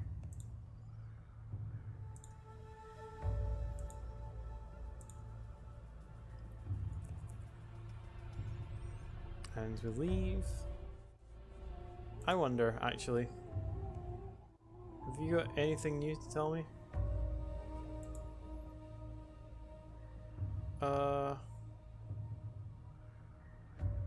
I would just like to ask some questions. Tell me of Ravel. Ravel is an enigma, even among the Night Hags. Do you know how I find the maze? Mazes are a pocket dimension, small places between places. To reach one, you need to find a key, portal and a key. I do not know where the door or the key are. Perhaps you should seek some of your old acquaintances. Okay, thank you. Well, Ravel looks like she was trying to cause chaos and unravel the dimensions. Hold up, actually. All right. Go back in. I think there was some chests? Locked chests. Never mind. All right. Right. Leave. All right. I think that's me effectively done this area. I've just got the Great Foundry to look through. The Marketplace I feel like I've done. Wrecked House we've done. We've done a bunch of quests and got ourselves 2 permanent charisma. Is the Cleric Ward the upper ward? Maybe? This ward's usually just home to a bunch of scribes, but this section's got the fest hall in it, so it's a little more lively. Thank you for that, Mort. And I think this building here is the fest hall. Is it? Brothel of slating intellectual lusts. Well, I don't know, but it's pulled me in, so let's go and have a look. Done. Fall from Grace. Before you is a stunning golden-haired woman dressed in an azure and violet dress, with 2 long, elegant wings draped across her shoulders. She is surveying the room with a slight smile. She is easily the most beautiful woman you have ever seen. Well met, traveler. How may I help you? You're an important person, because you have a voice. Who are you? Updated my journal. I am called Fall from Grace. She studies you for a moment. You are new to Sigil. Are you not? I've been here for a while. Falls from Grace. That's an interesting name. I am pleased that you like it, but I am sure that you did not come all this way to flatter me. What is it can I help you with? Well, what is this place? This is the brothel of slating intellectual lusts. She studies you for a moment. I take it by your question, you did not intend to partake of this establishment. What kind of brothel is this? I established this brothel to give the most lustful fevers that strike the mind more avenues of expression rather than simply carnal. Much pleasure can be had in expression and engaging in the verbal arts with others. Sounds dull. I assure you it is not. Tour the brothel, see for yourself. So this is a brothel with no intercourse, only of a psychological nature. Rest assured, it is still quite stimulating. Why did you establish it? That is an odd question. I don't think anyone has ever asked me that, at least directly. My apologies, Lady Grace. I didn't mean to be so direct. I am merely curious. Oh, no apologies are necessary. I am more than happy to discuss the reason with you if you wish. I'd like to hear that. Part of the answer to your question requires that you know that I am a mentor of the Society of Sensation. Our faction believes that one should experience as much of the multiverse as possible. And that is why you established this place. This brothel is intended to slake the lust of even the hardened intellectual. It is designed to stimulate the mind, to heighten one's awareness of themselves and others, to create new ways of experiencing another person. It is for those who seek something more than the shallow physical pleasures that fill the hive and lower wards. Well, I wouldn't call them, I can understand that women here must be special indeed. The women here are aspiring sensates. They have come to me to search of instruction, to prepare themselves to enter the faction. Also, many of them are a natural grasp of language that can shatter the crust of most hardened individual. Sensates. Yes, I am a member of the Society of Sensation. And the girls training to be sensates. Yes, I hope that by learning the art of language and subtleties, all that the patrons and the students here may learn more about themselves. One is only as limited in their command of the language. To be able to employ language to evoke emotions in others as a tremendous skill. Can I ask you something else? If I may ask, Lady Grace, the ones in your back, you are not human, I take it. She's one of them fiends, one of the succubi, she is. She'll take your measure, then she'll take your soul to the lower planes. Your companion is correct. I am a lesser Tanari, more specifically a succubus. She gives a soft sigh. I'm afraid we're a little too common in the lower planes and elsewhere for our own good. Most of my race spend their time seducing mortals with various pleasures of the flesh. Updated my journal. And you? I'd like to think I have distanced myself from that. It is ultimately a trivial and non-productive way for one to spend one's time here in the multiverse. There is much more to life, wouldn't you agree? Perhaps so.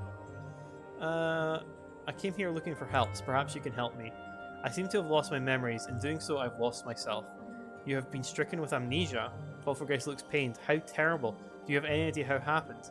At least not I can remember. I woke up in a slab in the mortuary and everything before that is black.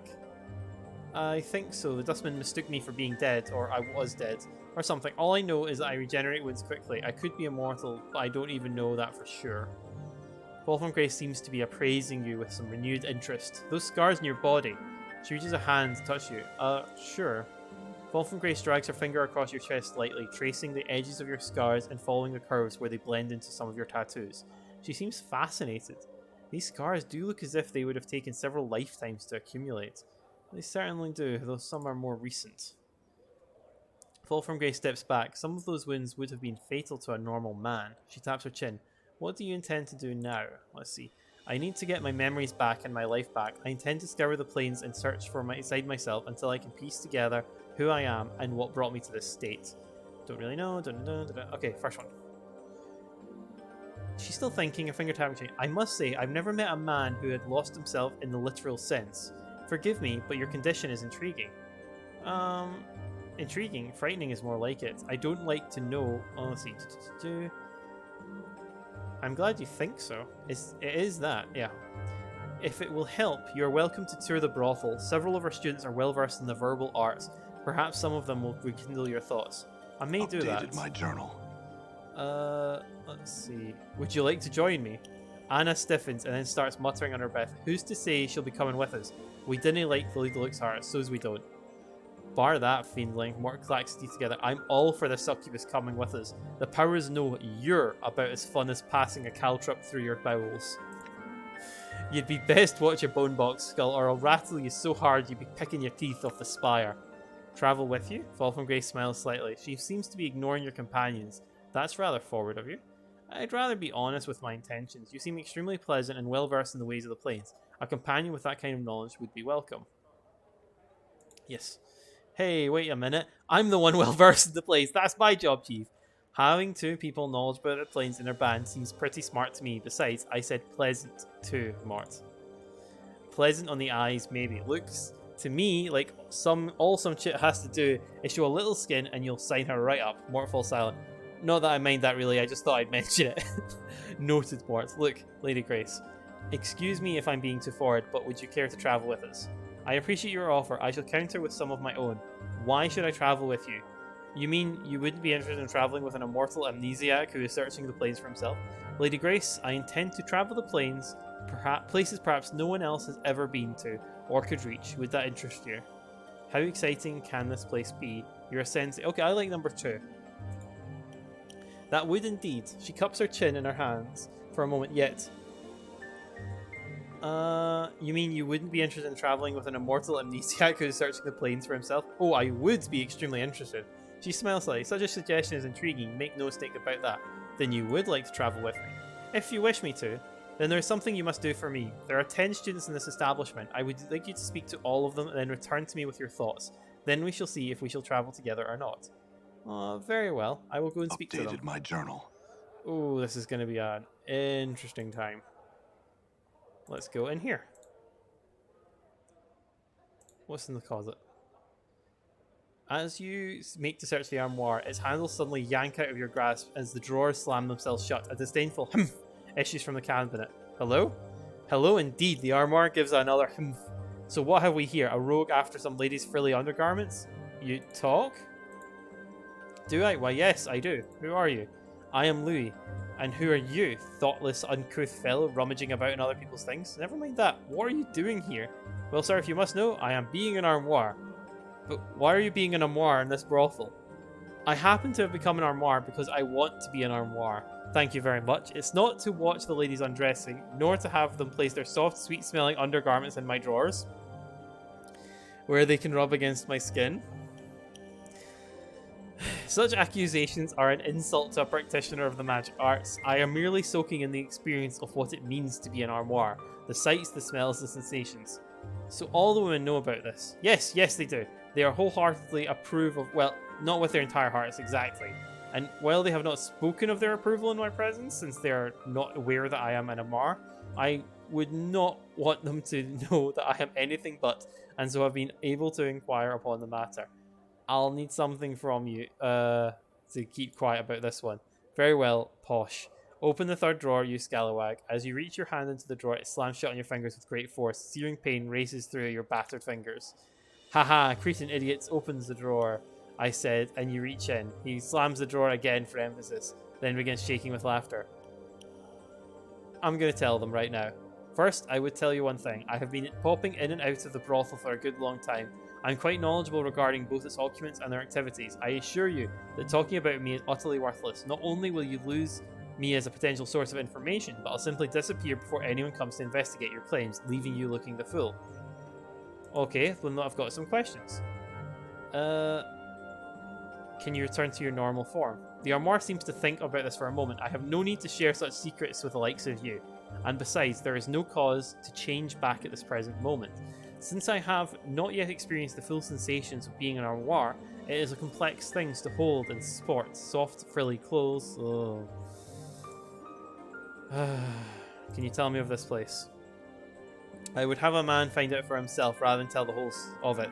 After all, that's half the joy of the entire experience. I'll only tell you that which you likely know already. It's called a brothel. Oh. Thank you, farewell. There is a perverted armoire. Ooh, Juliet. This dark-haired young woman is staring listlessly off into space, sighing miserably and occasionally picking at the seams of her green velvet gown. It's difficult to discern whether she's depressed or simply bored. Greetings. She gives you one of the briefest glances before staring off into the distance once more. Greetings, yes, I am Juliet. How may I... Oh, never mind. Leave me be, though. What's wrong? Nothing at all, only that I spend my days gazing into the face of mediocrity, seeing if anything can erase its dreadful, tedious passage. Why is it so tedious? Alas, it is. Dreadfully boring. Perhaps I could make it less boring for you? No, it is kind of thee to offer, though. I am already with a man, sir, and I do love him dearly. It is just that I wish something more of our liaison. Is the relationship lacking, then? The only thing it lacks is excitement, sir. Our families took the news of our courtship splendidly, his siblings love my siblings, and our friends think our union to be blessed by the powers themselves. All fine and good, but things are going so smoothly. 'Tis not right to have such a trouble-free courtship. I don't know about that. Dost thou not? Hast thou ever had such a courtship? She glances briefly at you. 'Twould seem that thy life is filled with a variety of problems, judging by the pallor of thy skin. I can't remember any courtships I've had. The remnants of ones I have encountered suggest I may have had some problems. 'Tis just that all of my friends have such interesting relationships, ones fraught with turmoil, feuding families, daggers at one another's back, poison-mad siblings with irate fathers and large swords. I have a lover whose family loves me, with whom the world loves. She sighs again. A great source of annoyance. How I wish I could formulate some way to spice things up. Mortfort's close to whispering. I feel sorry for her lover. He doesn't know how bad he has it. A chit that like this is nothing but trouble. That doesn't sound wise, Juliet. Relish what you have. I wish to experience troubles, though I wish to experience the up and downs of courtship, but with him no other. As such a thing is love, it can be dull as a club and is of no use to an aspiring sense. What did you have in mind to spice it up? I am not sure. Some element of danger or jealousy. Why don't you make some fake letters up from a hidden affair? Juliet's eyes brighten. Excellent notion, most excellent. She suddenly frowns, but he knows my handwriting. Will thou write me? Not more sort of thing. I can find someone for you though. Oh, wouldst thou? Excellent. When thou dost find some, please give them to my love, Montague. He may find specific best. Updated my journal. Oh my goodness. Oh, this is just such a bizarre, very bizarre game. Oh, what's in this box? Finnum's book. Ooh. This is the research journal of a linguist named Finnum. Let's go and talk to the thing. I had some questions, Louis. Yes? Oh. Fair enough. I thought maybe I would have learned its name. Vivian. Let's talk to Vivian. The tall, elegant woman with her sharp features and regal demeanour is a striking example of aristocratic beauty.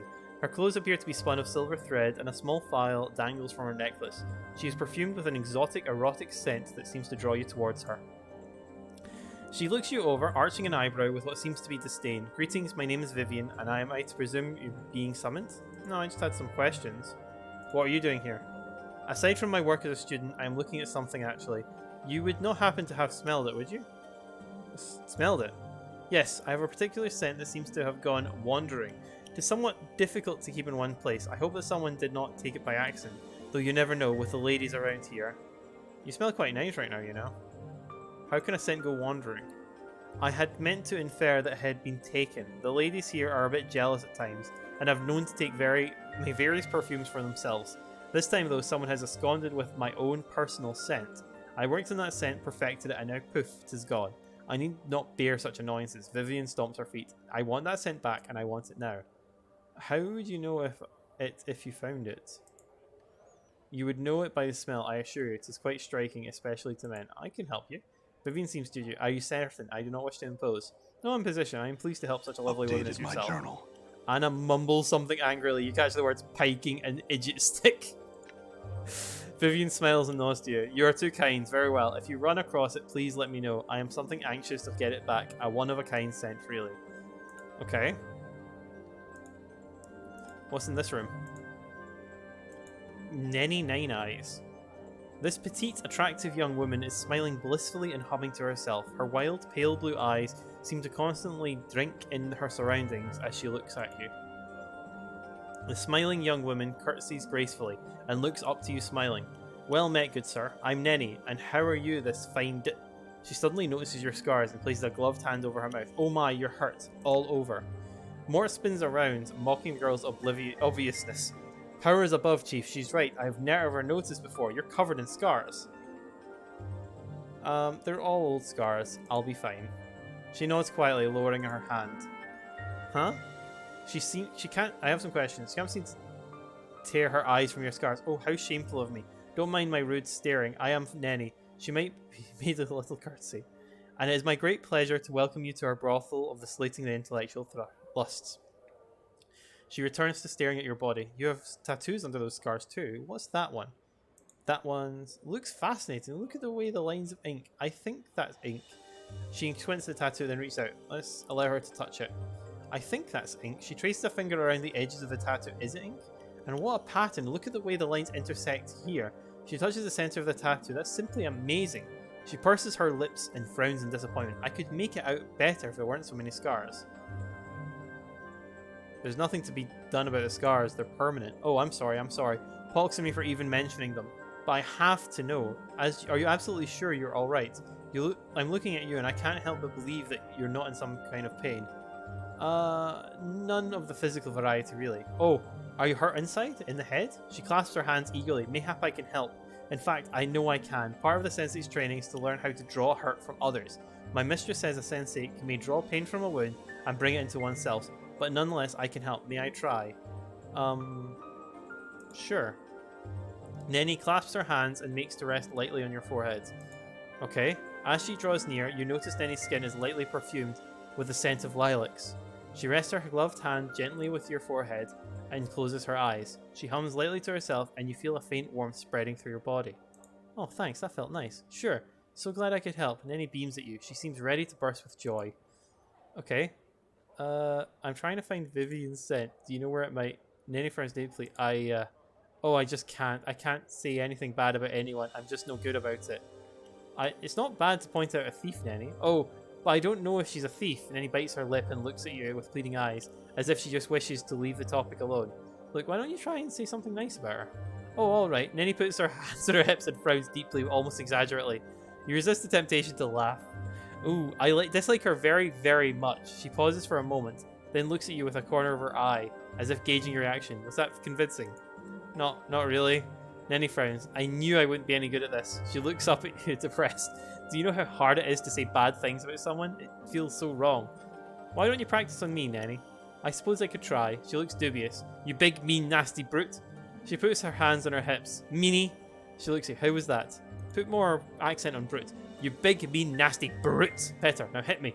Nenny clamps her hands on your over her mouth and looking shocked. Ooh, I couldn't. I mustn't. She blinks. How does one hit someone? Go ahead, do it lightly if you have to. Remember, I'm a mean, nasty brute. I deserve it. Oh. Nenny slaps you. You barely feel it. She still looks shocked and frightened. She hurts you. Oh, I'm sorry, did that hurt? Tell me you're okay. Don't break character, Nenny. Come on, show me what you've got. You could say something bad, just let it all out. Oh. Nenny draws her tiny frame to its full height, balls her hands into fists and puts them on her hips. She scrunches up her face in a cute scowl. Oh, damned be you. You deserve that for all the indignities you put me through. Going out late at night. Her eyes roam up and down your body, getting into fights and getting all scarred up. What are the kids to think, Excellent. Oh, don't you excellent me, like I'm some backlicker looking for your approval. I am my own woman, and this woman is about to walk out of your life unless I get some solid commitment. That's enough out of you, Nenny. Nenny punches you. You barely feel it. Take this. She punches you again. And this. She punches you again, promptly turning into a little fist-flailing whirlwind. Okay. Time to let go of the anchor. Nenny sighs tiredly. Whew, that was easier than I thought. No kidding. Way, 5,000 XP. And I'm sure I'll do better next time. I'm so excited to have learned something new. Thank you. Sure. I'm still trying to find the secret. Maybe I saw that mean Marisa sneaking out of Vivian's room one night. Now, I'm not saying she took it, but I know Marisa's not a very nice person. And I'm sure that sounds suspicious, huh? I go ask her about it. Thanks, Nenny. Well, she just gave me 5,000 experience points and had a total situation on me. I'm gonna go talk to Delora. This dark-haired, pale-skinned woman has a cultured, refined look about her. As she turns to you, you note her eyes, which you had previously thought be grey, are the colour of rushed steel. Ooh. The woman's voice is soft, calm, and without inflection. It has a certain faraway quality, as if someone had not attached to her. Greetings, I am called Delora. May I serve you somehow? In what way can you serve me, Delora? She blinks her eyes and touches her hand to her heart, bowing her head slightly. I am able to debate any scholarly or academic matter quite proficiently. If that is your wish, I am also well versed in various games of strategy. Should you wish to play something, though I have the materials for few such games here. Debate, you say? That is correct. I am neither a tomb nor a tutor. I have no desire to educate my patrons. Should you have a similar matter to discuss, however, the 15 factions and their effect in sigil and politics, the most effective battle stratagems for warring in Acheron, the meaning of existence itself, I would be most pleased to choose a counterpoint to engage with. Let's see if we can best her. You choose a topic to begin. The debate lasts a long time as the two of you interchange points and counterpoints, each attempting to methodically undermine the other's position. As you speak, a strange feeling begins to come out over you, a memory trying to surface. I like this area. 10,000 XP so far minimum. Memories of a great hall begin to form in your mind, a vast place full of well-dressed elites. A formal ball is taking place. Before you was a small, impeccably dressed fellow who wore a golden medallion. It was emblazoned with a symbol you dimly recall as the sign of one. The two of you stood in a circle of onlookers who gathered to listen to your debate. But that's impossible, the man was saying, looking perplexed. Oh, but it is, you call yourself replying. I've made several inarguable points and given you a number of examples. You simply don't exist. But you can't. Were I to accept that, Yes, you'd cease to exist. And with a flash of light or a puff of smoke, with no fanfare of any sort, the man was simply gone. The onlookers oohed and ahed, some clapped, and you remember giving a flourishing bow and walking away, a small satisfied smile upon your lips. You suddenly realise Delora is watching you closely. Are you feeling well? We might finish our discussion another time, should you like. No, let's continue. As hard-pressed as you are to beat Delora's infallible sense of logic, you eventually win out. She merely nods in approval. You are a most skilled debater, there is no denying. I do feel, though, that had I time to perform some research, you might not have bested me. Thanks. If you would like, we can debate once more upon the same topic. I could argue your position this time, should you desire it. Wait, are you always so ruthless in a debate? Mistress Gace instructed me not to show mercy, for another of her students always allows a patron to win after a lengthy debate. It was Mistress Grace's desire that I provide a different sort of experience for the clientele. I see. Can we play a game? Of course. Is there anything in particular you wish to play? Well, I don't have any games right now then. Delora, actually, let me ask you a question. Delora cast her hands to the floor, and the sound that might sound sigh. I am willing to serve you as a patron, but have no wish to answer other questions at this time. My apologies, but I fear you shall simply have to bear with that for the time being. What's wrong? Anything I can help with? She looks up from the floor to your eyes. Once more you're struck by the pale smoothness of the skin, the cold depths of her silver eyes. No, I fear not. My troubles are a matter of the heart. In time I think all things shall be resolved. Are you certain there's nothing I can do? Certain? Delora pauses as if thinking. No, I am not. My first love, Merriman, possesses still the keys to my heart. So long as he has them, I shan't be free to love another. This is cause of my melancholy. Why don't you seek him out? Speak with him. Delora shakes her head. I may not leave this place. The reasons why are deeply personal, and not to be shared with strangers, even those who might bestow kindness upon me, but suffice to say that I cannot seek out Merriman myself. Then I'll find this Merriman and speak to him on your behalf. My journal. They nod, the slightest hint of smile appearing on the lips. She bows her head. Were you to find and speak with Merriman, I say the most grateful. He is a member of the Society of Sensation, so you may wish to ask him at the Civic Thought. Okay, first off. Alright, cool. So I have done that aspect. Modron, and a Modron. Cool. What's in this room? Echo! The striking young woman has skin the colour of burnished copper. The translucent white dress held precariously by golden clasps is draped carefully over her shapely form. The woman nods and smiles briefly. The scent of her hair, sweetly perfumed, fills your nostrils. Who are you? She smiles and curtsies but offers no response. Can you speak? She shakes her head and smiles sadly at you. I love this chit already. Can you write then, or pantomime? She pouts, shaking her head. May I ask why you can't communicate? She sighs softly and nods. Actually, let me ask you something else. Who are you? She smiles and curtsies but offers no response. I'm trying to find Vivian's scent. Do you know where it is? She gives an apologetic look. Can you tell me about this place? She looks at you, then raises an eyebrow. May I ask why you can't communicate? It's just someone that you can talk to that just benefits, kind of thing, I guess.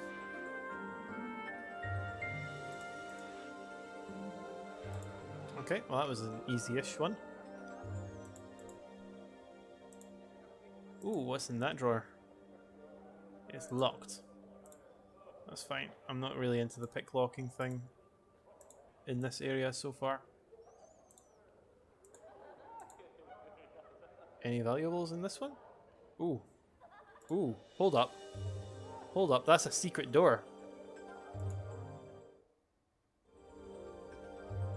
The brothel cellar. Oh, we will come back here another time. First things first, let's clear out this floor. Gorgon Solve. What's a Gorgon Solve? A small bottle named as a Gorgon Solve is smeared onto the surface of any being turned to stone. It will revert them to flesh. I am going to keep that. That sounds like that is wonderfully helpful for another time. A silver earring. Nice. Oh, hello, Marisa. Didn't see you hiding there. Squinting at the figure behind the partition, you can barely make out a shapely female form in the darkness. She turns to you, but you can see nothing of her face. The figure answers in a voice that is slow and deadly, like a steel dagger drawn across stone. I wonder if she's a Medusa. Because we've got a Gorgon Salve in the same room. I think she might be a Gorgon. Yes, come to speak to Marissa, have you? Quite rude of you to enter a darkened room, storming behind my partition like so rude and foolhardily. You can hear a faint whispering sound like a slight breeze, or the hissing of serpents. Mort whispers, whoa, creepy chit. My apologies, my lady, I wasn't sure if someone was here. The woman gives a slight humph, but it would seem that there is someone in this room, wouldn't it? Shall you be on your way then? Not just yet, I've got some questions. I was told you were seen. Okay. Why do you remain behind the screen? Is it your wish that I step away from the partition into some patch of light and speak to you face to face? Marissa laughs, and there is the sound of scales sliding on scales. Nay, I think not. The darkness suits me, and doubtless suits you as well. Well, why is it so dark? To prevent any unwanted and embarrassing casualties. Now, what is it you would like? I just want you to come into light. Nay, and the addition of please will not serve to prelude me. Okay, I have another question then. What are you doing here? Sitting here with my thoughts, listening to your voice, yours. The silence of both of them, literal then figurative, is deafening. Why do you have such a terrible disposition? You hear a faint hissing sound. Because something of mine is missing, and something unwanted has arrived on my doorstep. Well, what's gone missing? My journal. My veil, my crimson veil. Have you seen it perchance? No? What's it for? Is it just a normal veil? She sighs. Not quite. It aids me in communication, face-to-face communication. Why do you have to hide your face? And none of this asking questions. How tirelessly annoys him. What do you want? Just some questions. Let's see. What can you tell me about the silent prostitute? Updated my journal. Echo. I knew another Echo once, and though her name was written differently. I know nothing of this girl, though. Ask Laura about her. She made friends of an old lover of Echo's, I have heard. Ooh. Ooh. Okay, right. So this old lover looks like it stole Dolores's heart and Echo's voice, maybe?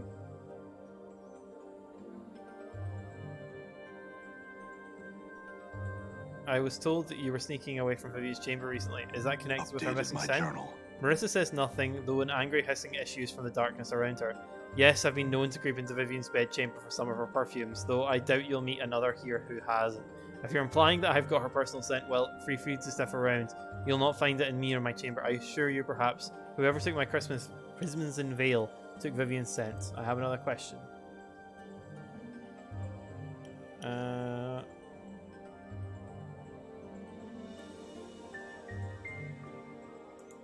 Let's go find the Crimson Veil then.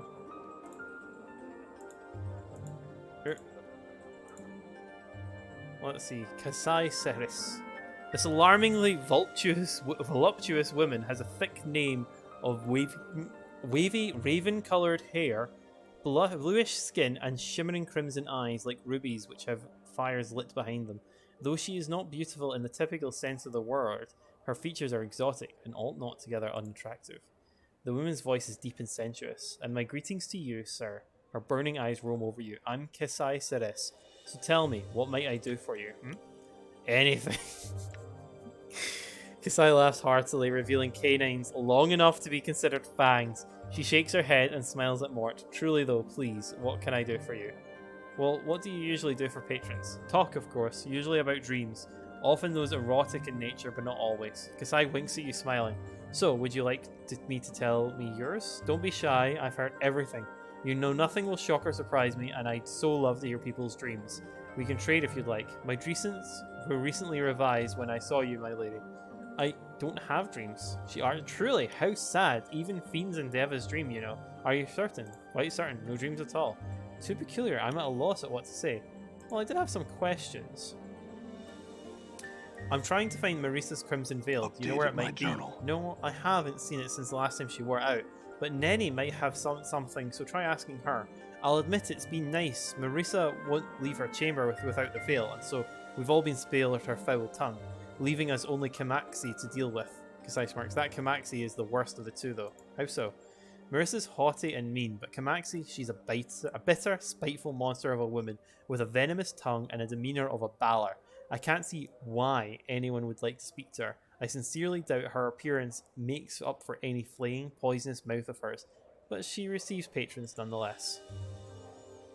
Okay, what about Vivian Updated my journal. No, I don't. Most of the women will say she's prissy, but she's always been nice enough to me, complimenting me on my eyes, and she smells so good. I hope she finds her own scent again. Try asking Nenny about it. She's everywhere at once and might have seen something. You do have lovely eyes, you know. Anna sneers her little idiot. Don't be upset, Anna. You're just as lovely. And what's that supposed to mean, you biking tart? Did you think me jealous of this cheeky tart? You sod. Anna spits and looks away from you. Kasai shrugs and looks back at you. Why, thank you. You can see them glowing in the dark, you know. Bizarre, no? She pauses to look at you. You have some nice eyes too. So dark and mysterious, so full of character. Thanks, Kasar. Farewell. Right, next. Anyone here? Nothing yet. Any loots? Oh, a handkerchief. And a locked container. Right, what's in the handkerchief? It's an unremarkable silk handkerchief. I'll just give that and put that in there for the moment. Kamaxi Addertongue. This wild-looking tiefling girl meets your gaze with an angry scowl. Her tattooed body is practically naked, covered by only a narrow leather thong, a black cloth brassiere, and armoured shoulder pads that appear to serve more as decoration rather than actual protection. Her spiked hair, as well as the thin fur that covers her goat-like legs, is brassy white, with numerous silver rungs dangle from her ears, nostrils, lips, and brow. She wears a leather collar around her throat with the inscription Kamaxi Addertongue. Kamaxi bares her teeth at you, and just what are you looking at, you banged up sod? My friend thought you were attractive, but whoa, was he horribly mistaken. She sneers at Mort, then looks below him where a body would normally be. Sharp tongue for a stemless deader. That's enough, you two. Sure, Chief. Whatever, what a witch, huh? Mort hmphs and then waggles his eyebrows. I like that. I'm sure you do, Mort, but I need to talk to her. The tiefling rolls her eyes, and what makes you think I care? Why don't you lick my backside? My tongue's not wide enough, and I don't like hair very much. Well, you seem to like the taste of offal in your mouth, you dung-breathed cretin. Only because it's like kissing you, you mangy stinkpot. Kiss me. She makes a retching sound. I'd rather kiss a bloody mass of phlegm than lay my lips on you. No thanks. Don't thank me. Thank the powers someone actually wants to kiss you. Kixie looks at a loss for something to say. For an instant, a smile threatens to crack the grimacing mask of her face. Then she becomes more of a basilisk than ever. Alright, what do you want of me? Questions. Answered. She looks annoyed. Fine. Whatever. Who are you? My name's uninterested. I can guess yours, though. Scar Bunch, get out of here before I put a fire under your arse. Another question? Can you teach Mort someone to be more abusive? She raises her eyebrows. Now, that's an unusual request. I don't know. It seems pretty foul-mouthed already. That's he, seems pretty foul-mouthed. Kamaxi bladdered on, you scruffy goat-glammed harlot. You wish you had legs like mine, you pitiful wretch of a bone box. I can walk, run, dance. What do you do? Bob around wishing you had a pair of goats or otherwise? The two of them lay into one another, exchanging barbed, blistering insults and clashing with razor-edged tongues. At last the two stop their bickering. An eerie silence settles over them as they eye one another hatefully. Finally, the tiefling makes a grudging admission to Mort. You're not bad, really. Not bad at all. Better than you, perhaps? Mort waggles his eyebrows. Eh? Kamaxi narrows her eyes. Don't push its skull. It's all right. I won't, tiefling. I will admit I have learned a thing or two, though. Good thinking, Chief. It's your thing, Mort. Let's see. Actually, I had some other questions. I'm looking for a Crimson Veil. Do you know where it might be? Up your arse, perhaps? Hells, I don't know. Kamaxi soon is back. I had another question. Do you know where Vivian's scent is? Try a hive gutter, or perhaps that's just a similar aroma. To be serious though, Marissa stole it. Marissa, are you sure?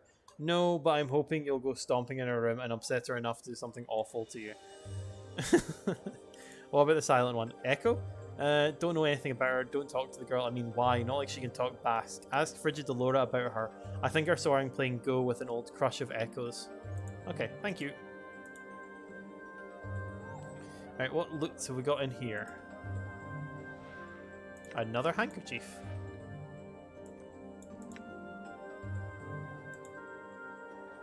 We'll talk to Delora in a moment. Yves, this tail chaser. Okay. This fetching young woman has a faraway look in her soft green eyes. Greetings, I am Ve, the tail chaser. What a coincidence! I too chase tails. Unperturbed, have you come to trade tails? I'd like to trade tails. I like that very much. Tell her this alley of lingering sighs.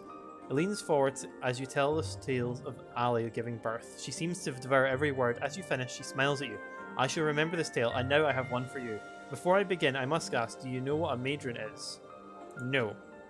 Modron is. Modrons are creatures of total law, almost more machinery than living things. There are many different sorts of Modron, but all have their place in a very rigid, carefully organized hierarchy. So dedicated are they to this system that they cannot communicate with or even consider the existence of Modrons who are not their immediate superiors or inferiors. I understand now. Then I shall tell you the story of the clock and the quadron. Once upon a time there existed a Modron. It was newly created, its logic fresh and untested. It had come to Sigil following the commands of its Modron superiors. It knew nothing but commands and dictates of obedience and passing along the orders of its superiors, for you see, Modrons are only aware of the commands of their immediate superiors. They have no grasp of a higher authority until this one. One day it came upon a small shop, within which there was a small clock that could no longer tell time. It was cracked along the edges, its wheels of its hands broken. The Modron immediately set itself to work getting the parts to fix the broken clock. Okay. It made a new wooden housing for the clock's parts, replaced the bent springs, carefully filed the oiled the clockwork machinery, and carved new hands from the sparse metal available to it. The newly repaired clock's precise ticking reminded it of the great gears of Mechanicus, and it comforted it as much as anything may comfort a Modron. Okay. And what a Modron never came to understand was that it truly loved this clock that it had worked on, and for reasons that it could not explain, elected to remain in Sigil and be with the clock for the rest of its years. Okay. I have another story. Tell her the story of Requin's curse. Vess leans forward as you tell the stories of Requin's odoriferous curse. She seems to devour every word. As you finish, the smiles at you. I shall remember this tale, and now I have one. The Gilded Tale. Go on. Upon the plain of Asgard, in the Gilded Hall, there are these sensates that seek the pleasure to gullet and loin can be found. They indulge these passions in earnest, never realizing that the doors of the hall never open and that there is no clear path back to the civic fest hall. They are the unwanted sensates, the ones that do not truly believe in the faction, but instead seek only pleasure for pleasure's sake, are prisoners who do not realize they are truly prisoners. Okay, do you have another tale? Ask one of my companions. Dakon? Dakon tells the story of Akali, a foolish Githzeri, a myth, and who had become lost in chaos and limbo. Normally a single Githzeri may use their focus to mental discipline to form the chaos around them into a small, habitable environment. Akali, however, asked so many useless and unfocused questions in her quest to return home that her Isle of Matter dissolved around her and she drowned. Fascinating, Dakon. Let me share with you and your companion another version of your tale that I have heard. Dakon looks attentive and perhaps a little surprised. Dakon's tale. One day she encountered a Sladdie on his way to a spawning stone. She hastily erected a wall of chaos matter, which even the ravenous Sladdie found difficult to break down. Hungrily it waited and spoke to her through the wall. She asked it questions, and she became more absorbed in her pointless queries than the Sladdie's answers, her own wall decayed and collapsed around her, and thus she drowned in the matter of limbo. I've got another story. My companions, Mort. Why do I have a story to tell? Just tell a story, Mort. Fine, fine. An elderly man was sitting alone in a dark path, right? He wasn't certain of which direction to go, and he'd forgotten both where he was travelling to and who he was. He'd sat down for a moment to rest his weary legs, and suddenly looked up to see an elderly woman before him. She grinned toothlessly with a cackle. Now, your third wish, what will it be? Third wish? The man was baffled. How could it be their third wish if I haven't had a first and a second? You've had 2 wishes already, the hag said, but your second wish was for me to return everything to the way it was before you made your first wish. That's why you remember nothing, because everything is the way it was before you made any wishes. She cackled at the poor Burke. So it is that you have 1 wish left. All right, said the man, I don't believe this, but there's no harm in wishing. I wish to know who I am. Funny, said the old woman as she granted his wish and disappeared forever. That was your first wish. Chris smiles. An interesting tale, Mort, and now I have one for you and your companion, the Fiend's game. A fiend sometimes wandered into the wilderness of a certain prime world in the guise of a friendly old man. One day he came upon some hunters in the wood. What are you doing? The fiend asked. The hunters told him, and the fiend nodded. I have never been on a hunt before. The hunters invited the old man to come along, and the group eventually came upon a glade where several deer were grazing. The hunters carried crossbows but did not fire, and the fiend asked them why. They are unarmed, the hunters chuckled, patting their crossbows. We hunt nothing that does not have the ability to defend itself. After all, where is the sport in that? The fiend nodded at this, and promptly gated the 3 of his fellows. The hunters led them on a merry chase, but eventually they were caught and eaten.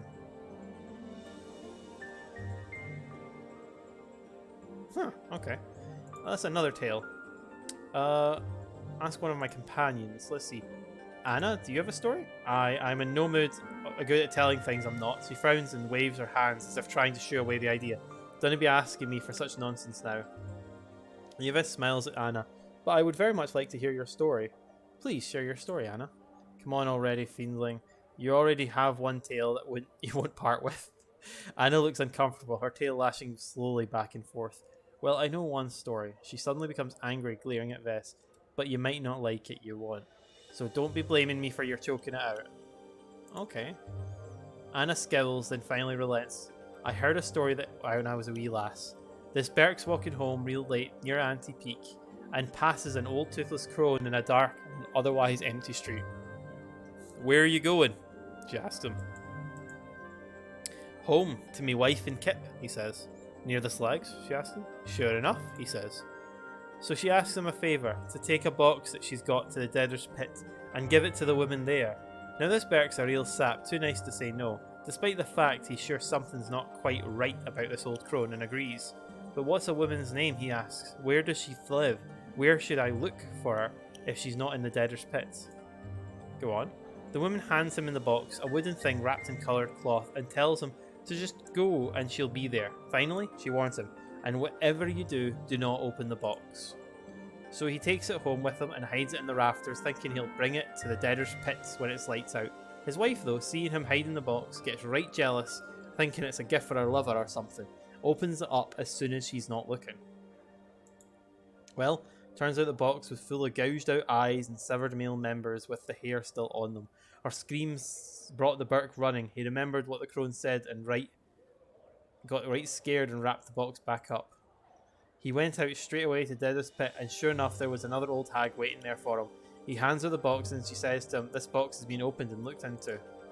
The poor Burke tries to deny it, but she gets this dreadful look on her face. You've done something horrible, she tells him, then disappears. And that done, he hurries back to his Kip. He's feeling ill when he gets back and takes to bed. His wife bitterly regretted opening the box and all, but it was too late. The next day he died of rotten disease, and the first thing to go was his eyes and stem. Anna nods grimly, her tale complete. Yves smiles. That was a wonderful tale, Anna. You should never hesitate to share it. Now I've got one for you, your companion, the Parched Lands. Once a large village was struck by a terrible drought. A farmer journeyed into the worshipping stone, and again implored it as to the cause of the drought. He asked the stone why it did nothing when the fields were parched and dying, why the animals and the people suffered while the stone did not a thing, Have we not given enough offerings? The farmer asked, begging almost upon his hands and knees, but the stone did not respond. It merely sat and cast its shadows.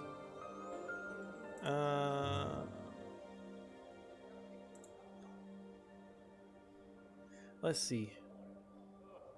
Can you tell me one of the stories you've already shared? What can you tell me about the silent prostitute? I'm trying to find a crimson veil. Marissa's an interesting tale. Would you like to hear it? Yes, please. Once upon a time, in a world of heroes and a time of petty childish gods, there was 3 sisters, cursed with a hideous appearance. They were considered demons by the people of the land and forever shunned.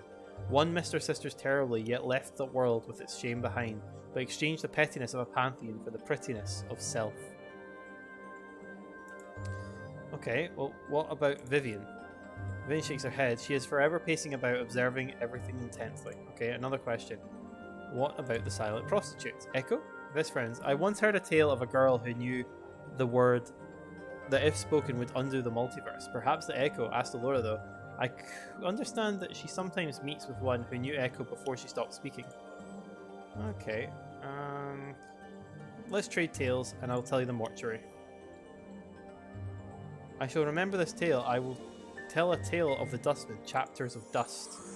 There are chapters in the Dead Book, the massive tomb which the Dustmen keep at the records of passing of all that lives into the eternal boundary.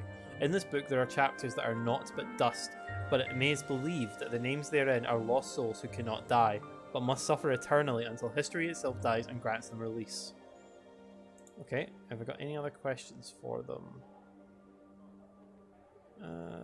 Okay, why are you called the Tail Chaser? Once upon a time, a girl named Oracle, who was rumoured to know many things, and asked if it was a boon. Her life was in need of direction, so she asked the Oracle what would give her purpose. Now, the Oracle was not evil, but it was vague and tended towards drink, which caused it to be obscure in many matters of judgment and focus. Its only answer to the girl's question that was within one story that she would hear in her lifetime was the truth that she sought. The girl went off and collected stories which she chases to this day, not knowing which of the thousands holds the truth. Such is the danger of the foolish question and the wisdom of an unspoken one. Neat. What are you doing here? I collect tales and trade them with others. Okay. Thank you, Ves. Right, let's talk to Delora. Delora's eyes catch. Did you find him? Has he agreed to return the keys to my heart?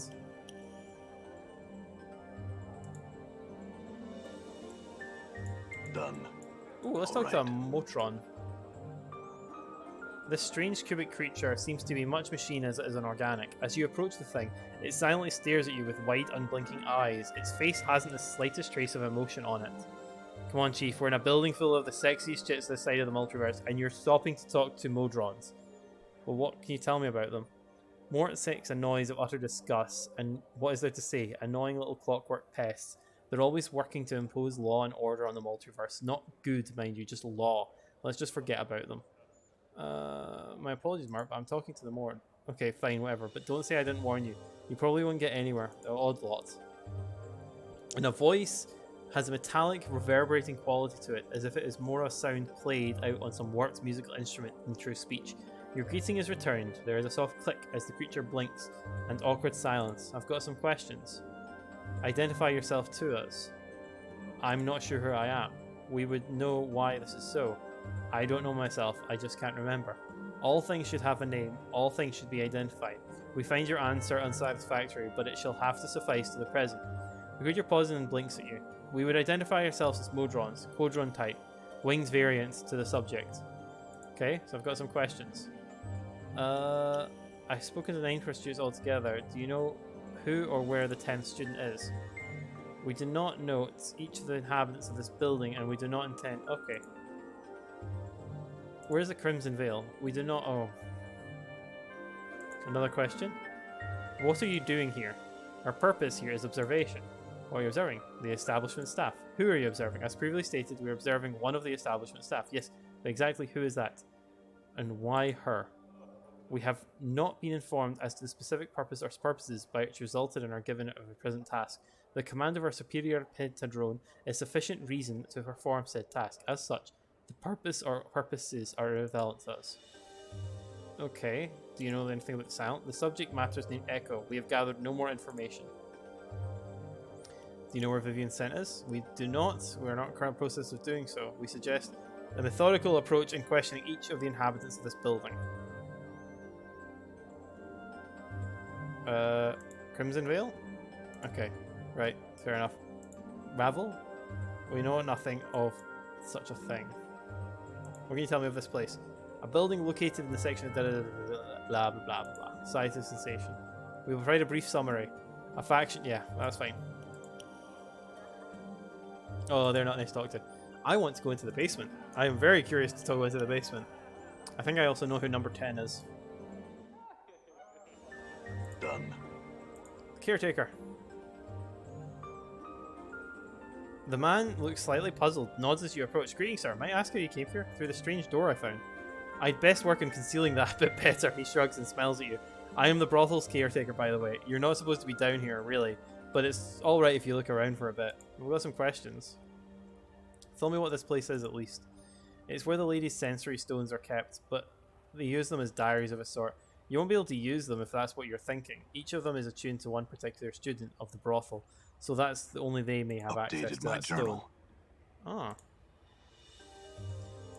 Yves. Kimaxi Addertongue.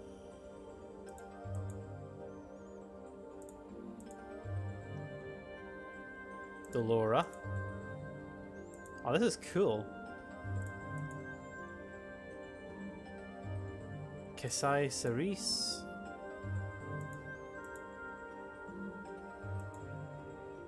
Marisa.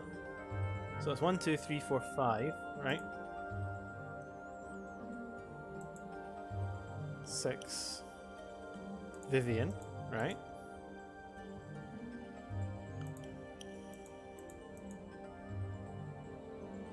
Echo, yep. 7. Nanny, okay. We'll go and talk to the nanny again. 9. Juliet. Okay, and who's number 10? This greyish-white stone held in a mesh of engraved silver bands pulses with light. Something was once inscribed on its base, but the writing has been scoured away. Mysterious. Well, let's talk to the caretaker, actually. All right. Maybe they know who the 10th one is. Where are you, caretaker? There you are. I've got some questions. Tell me what this place is, at least. Okay, right, you won't talk to me very much. Fine. Is there any lootables? No lootables. Interesting. I think I know who the 10th is. First, I want to talk to Nelly. Or whatever their name is. Not the person there. You hear it? Oh, there's Juliet. Has she left the room?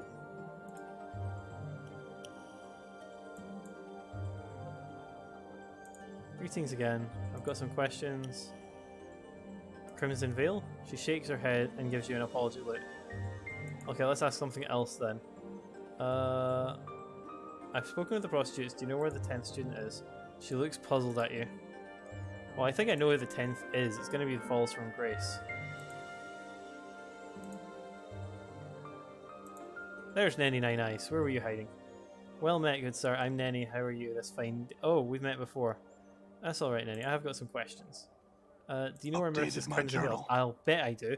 I saw that nasty Kimaxi Addertongue sneaking out of Marissa's room one night. They're both meanies, you know, but Kimaxi's really awful. Anyway, I talked to her first. Thanks, Nenny. Alright, okay.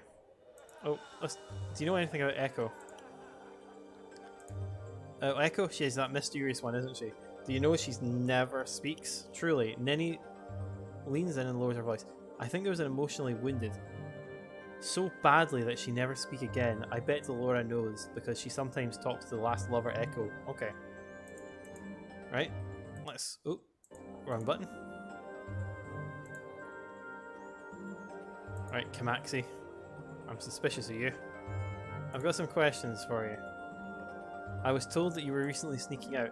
Kimaxi Finder, who told you that? She suddenly falls silent, glaring at you through her narrowed eyes. If I was there, Burke, I didn't take her healthy veil. Search my room if you like. I catch you sniffing at my breeches though, I'll see it. Why would anyone sniff at your Updated my breeches? journal. Beats me. Someone's nicked more than a few pairs of them. Though my favourite leather brassiere too, with the iron studs. She heaves. That's all I wanted to know. I think we know who stole them all. I've got some questions, Louis. I'm trying to find various. Do you know where it might be? Oh dear, yes. I had heard about that. Most unfortunate. Did you ever have the exquisite pleasure of breathing in that scent of hers? The armoire's drawers seemed to shudder in delight. Absolutely wonderless it was, but sadly, no. I know not where this ends. I've got another question. And do you know where the Crimson Veil is? I heard she used to walk around in the Crimson Veil, but she had recently taken to her room and darkened it. I did not know where it had occurred, so this veil of hers is missing now. Alright. Do you know where the 10th student? There is no 10th student. What rubbish do you speak of? Well, the 10th student's gonna. It's got to be the Lady of Fall of Grace. What can you tell me about Echo? Yes, Echo. She can't have always been mute. Show more. Never mind. Farewell. Alright, Falls from Grace. How may I help you? I wanted to ask you. If I may ask Lady Grace, let's see.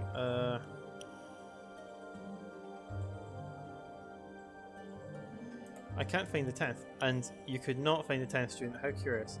I'm thinking the 10th student, which me, in which case I have spoken to all of them. I think Louis is the 10th student, and Zoe. Very well, and your thoughts? You and I should leave this place and explore the plains. There is nothing more. I have learned what it means to aspire to be a sensei, and that it is better to be in.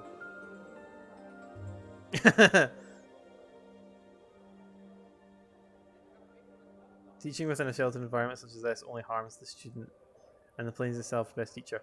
It is better to go in search of experience rather than have it come to you. Very well, I will travel with you if you just. Okay. I've learned some new tricks. I Oh, didn't- Mistress High and Mighty will be joining us. What do we need her for? You couldn't She possibly must be understand. meant to be strength. Fall from great height. I might even bump her off myself. Well, she just cast aid on Anna, but we've leveled up a couple of people, so you got 6 extra hit points and improved saving throws. Neat.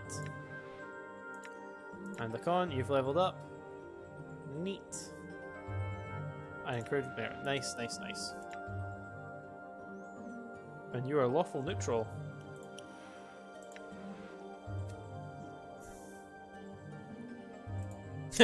I can try to read her diary. Okay, let's talk to Falls from Grace. Wow. At least I've got a new party member. I had some questions, Louis.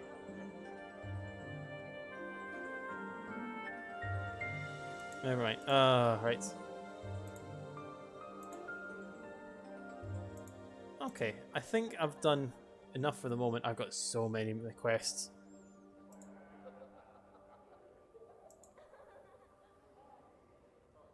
I need to do a bunch of things. I think I'm going to leave it there, and we shall continue this the next time. So